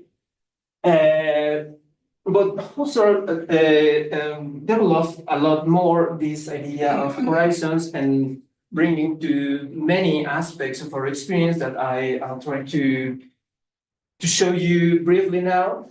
And the idea of horizons essentially refers also to these relations between determinacy and indeterminacy, like in the most common way to refer even in the literature for cognition. I think sometimes mentioned about this difference in about horizons.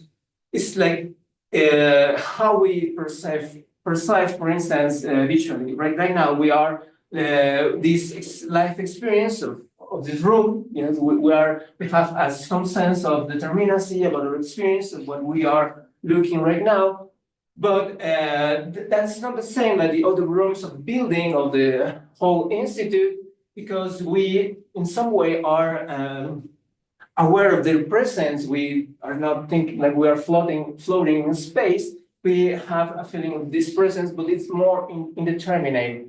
And this happens in every sort of experiences, like in the experience of any object, that we cannot see all the same parts at once, but some of these parts are vividly experienced, while others are more indeterminate. And this makes the classical difference says when we are perceiving, like the classical example of the house in Ideas 1, where we can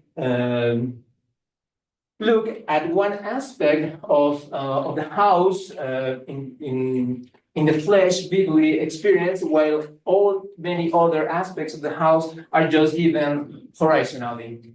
And actually, this differentiation between inner and outer horizon refers also to not only to what is given into the object, but what all the sort of things we are anticipating or expecting to happen. Because, for instance, in here the most of us are familiar with building. We know where are the stairs and the exit and the other parts of the building. So they are part more of like the inner horizon we already experienced, and other horizon refer precisely to what is more indeterminate, to what we cannot know. Maybe not all of us are so familiar with the building, so for us will be like more indeterminate if we take I know if we go to the second floor and probably don't know exactly where things are located.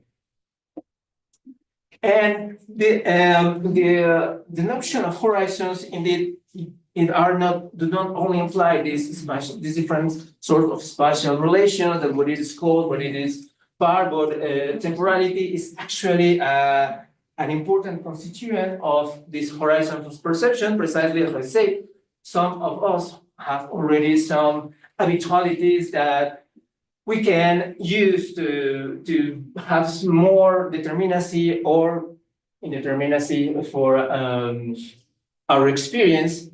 And actually, the very nature of consciousness as being temporal are given temporally when Husserl, following Brentano description as well, describing these different structures of the life presence, having these pretensions and retentions, what has just happened or what is about to happen that actually constitute our experience of the present. These retentional and potential parts are not equally lived like they are the living presence, but they are just given horizontally. They have some sort of presence, but that is not fully given, but are more in the case of retention as an anticipation and the retention as just past. And this is all this integrates, for instance, in our perception, because precisely the parts of the house in this example that we are not experiencing right now, we know we can experience them later because we have actually also the potential of movement of our body. So our body is actually also part of these horizons that Husserl called these kinesthetic horizons, because we have all these possibilities to explore that are related precisely with all these horizontal presence of objects, or in this, in my example of the building, and temporally given. For some other people, like for Sahabi, say that to understand an object, in an object of perception as an object, as part not just of our subjective perspective, involves also the virtual or the potential presence of the others experiencing these other parts of the objects that we are not experiencing currently from our perspective. But there is this virtual presence, this potential presence of others that could see the other parts that I'm not seeing at the present moment. There are also an affective part of horizon that, for instance, this work of Capon Ramirez makes reference to as describing these horizons as this retaining in grasp, having this sort of dispositions of emotional, and he called it emotive habitualities that could also anticipate the way we will be interacting with things or dealing with situations, coloring then our experience of things conceptually or in other modes of experience. The most important thing I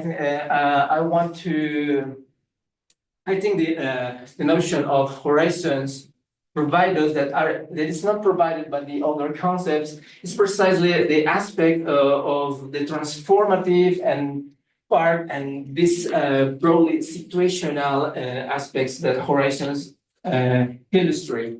Making this brief difference between these periods of static and genetic phenomenology in Husserl's work, where briefly I would say that static phenomenology refers to the analysis of these structures of experience, something that Don Welton says that a sort of analysis that cannot thematize the horizons, because precisely we are just focused on what appears in experience and how this is structured, but not in the what is the genesis of these structures.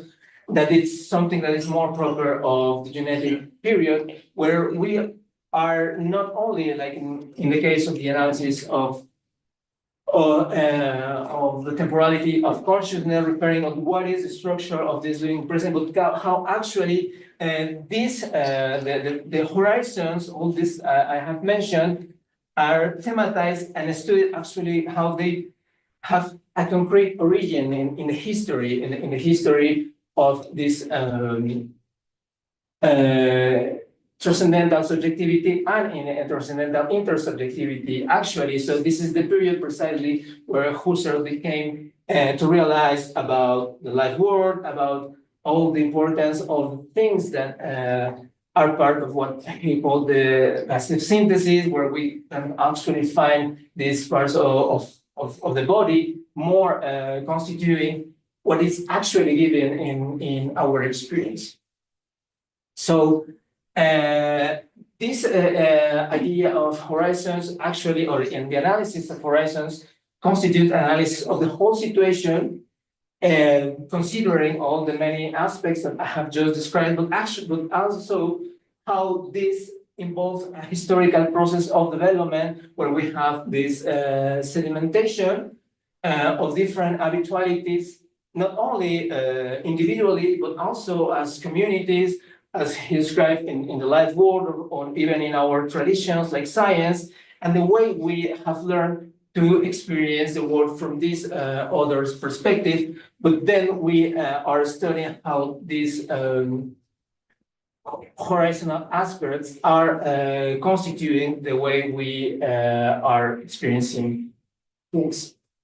Well, to recover the ideas that I think are relevant for my talk is from the notion of horizons, that they are co-intended and co-constitutive aspects of experience, where we have this idea of presence, absence of objects, the temporal character of horizons, the corporeal aspect that are given horizontally, the intersubjective presence, the affective part, and the historically and transformative in these relations with these habitualities and possibilities.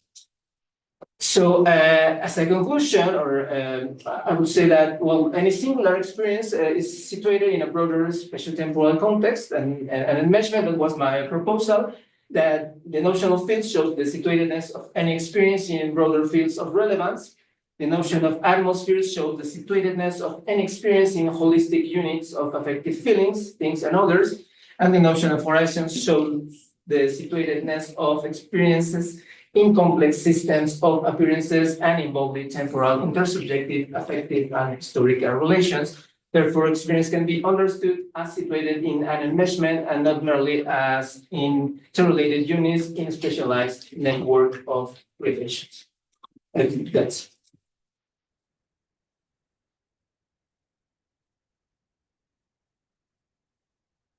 Okay, so we have 3 minutes for Q&A. Susana.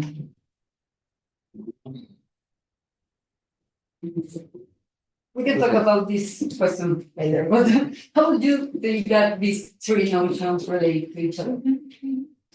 Like fields, atmospheres, and horizons. Yeah.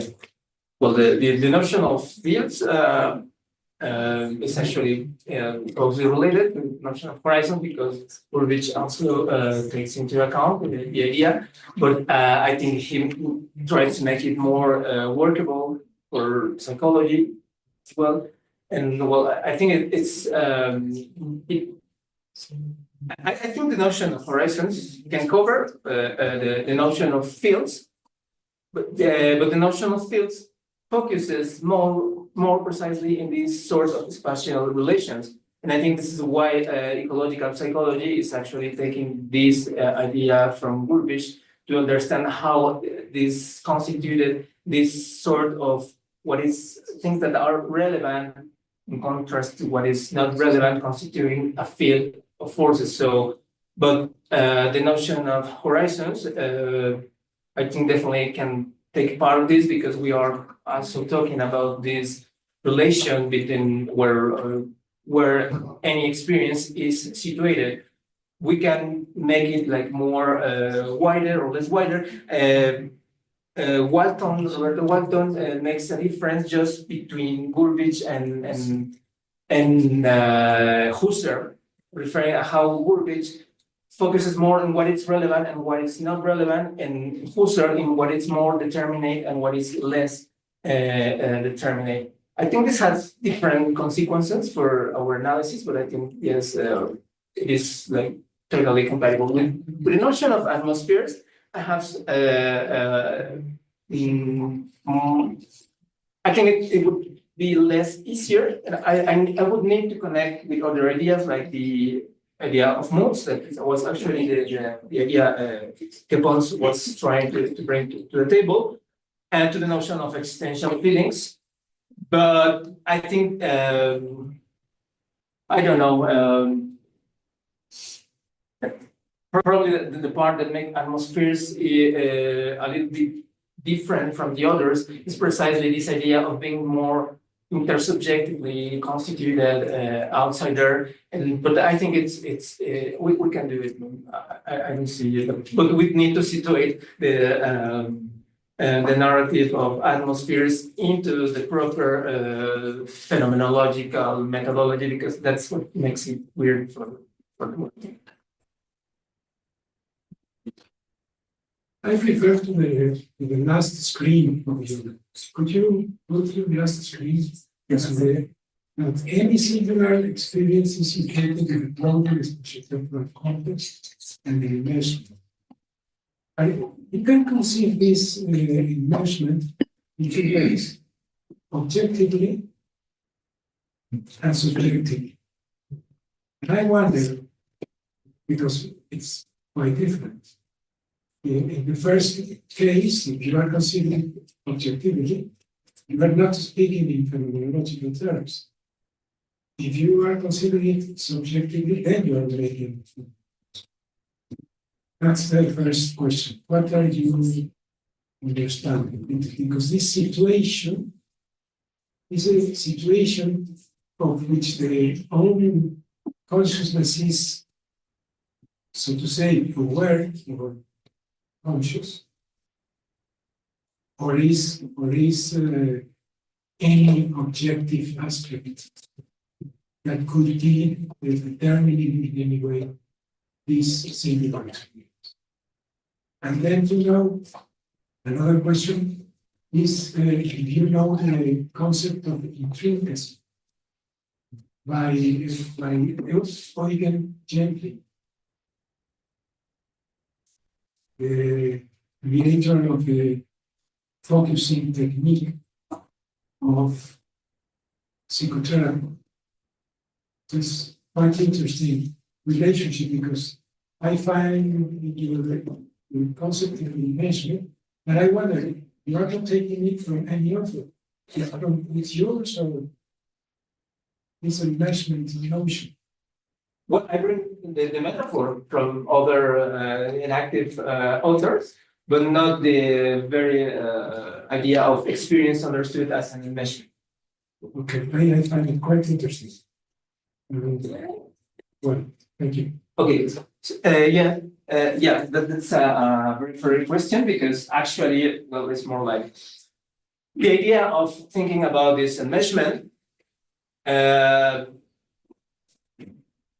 is more like from a natural attitude perspective. It's not necessarily phenomenological, because it is what I try to connect, or we try to connect for recognition, precisely, and connected with probably an ontology of processes that it's more likely to have affinities with works like Melina was talking about, or other inactive works. But what I think it's valuable in bringing these metaphors, or using these metaphors precisely to connect these other parts of works from phenomenology already done. For instance, I think the metaphor, the notions of horizons actually already also it's a concept, but it's also a metaphor, and it's more spatial than well, the idea of enmeshment is a little bit spatial, but we need also to highlight the temporal character and the dialectical tension. That it's also that I think that part probably would be more work I would need to do, because I think there are in some way implicit in Husserl, but I'm not sure. Well, I don't think he thought about dialectics when thinking about this sort of relations, and that would advance from the phenomenological part. But yeah, the idea of the enmeshment is more like in the yeah. Yes. Okay. We can talk about that later. Thank you. Not literally, not Oh, literally, but you can. Yes, I read think- between lines. Yeah. Yes, I. Everything. Joe? I'm happy to ask at lunch for overtime. Do we have time for one more? Oh, okay. Yeah, I really enjoyed that. Thanks, Miguel. So I enjoyed both your talks together because I continue to find the idea of atmospheres very puzzling. I don't know what to make of them, even though I think there probably are things like atmospheres in the world. I just don't know where they reside, what their ontological status is, all the stuff you guys are talking about. And some people, and you did this too, Miguel, talk about atmospheres as affording certain things. I guess I always find that a little bit puzzling because it seems to me that an atmosphere can maybe kind of set the context or maybe the kind of provide a framework through which we perceive affordances. But I'm not quite sure what it means to talk about perceiving affordances in the atmosphere itself. So if I walk into a party and it's a lively party, great atmosphere like you were talking about, maybe the people there afford interacting, or the chairs afford sitting, music affords dancing. But if I walk in and the vibe is just off, it's weird, and it's just something's a bit off about the whole vibe, those things don't afford the same action possibilities. So that means it's the atmosphere is providing kind of the context or the frame through which affordances become salient or not. But that was a very wordy way of putting it. But you see what I'm saying? So I guess in that sense, I'm not clear what it means to talk about an affordance itself. Sorry, an atmosphere itself as affording something. Does that make sense? Yes, I think totally, because I think that was the same kind of problem we had in the seminar. Oh, good. So we're getting stuff you guys have already, ground you've already covered. Yeah, good. Yes, I think it's Goodman who talks about these quasi things, right? Yeah. It's Grifero. Okay. Yeah, relating to affordances. Yeah. What the hell is a quasi thing? Very fair question. Yeah. So I think precisely my guess is the notion of horizons could also provide a better understanding, because it has this presence, but that it's not a presence given like a full presence, but it's most when we are talking about horizons, we're talking about an interrelation between presence and absence. Also, what Merleau-Ponty called like the visible and the invisible. So we became in these sort of relations, and the atmospheres actually like could have this presence, but like something that is invisible, right? Something that we cannot fully grasp, but we can see in things. Or the idea of coloring as well our experiences. So yeah, but certainly our usual ontologies are like not good enough, I think, for offering an account of this sort of phenomenon. Cool. Thanks. Okay, we have enough time for a few more questions, maybe two short ones, or one big one. You can ask yourself. I have more about. Oh, okay.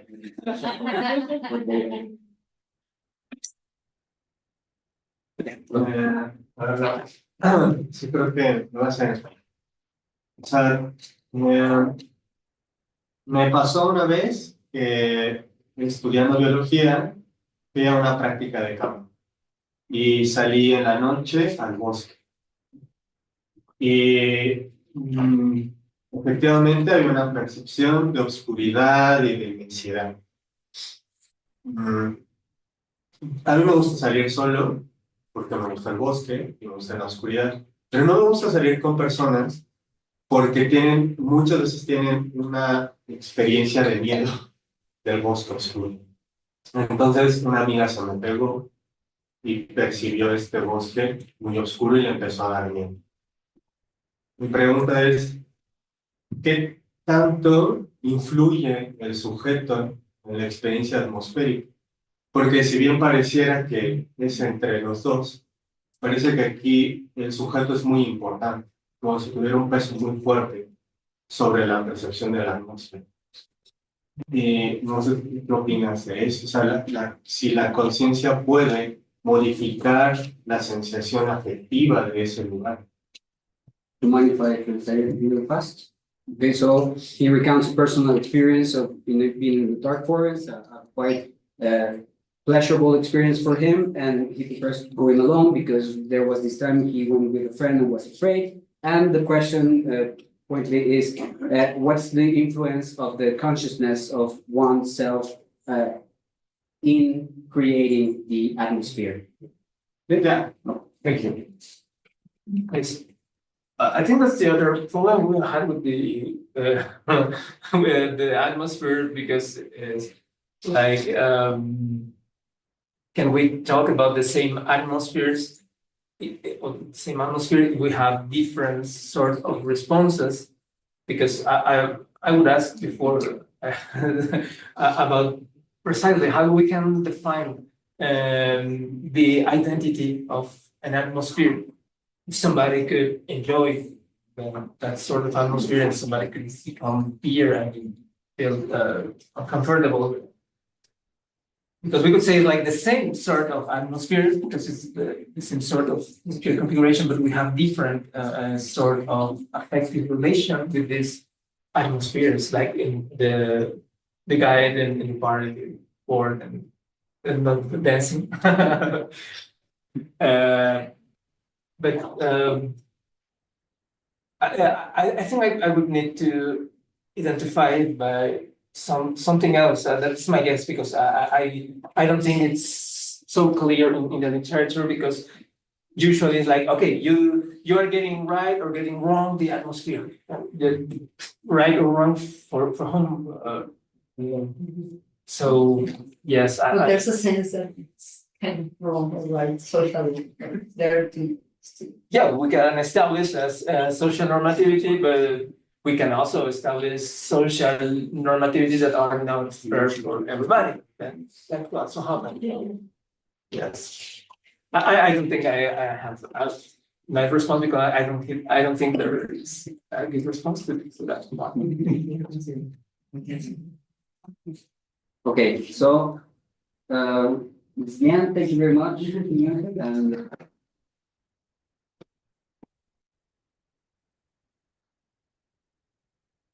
Have some lunch for the speakers over there. I'm sorry we didn't have for everybody. The speakers and moderators.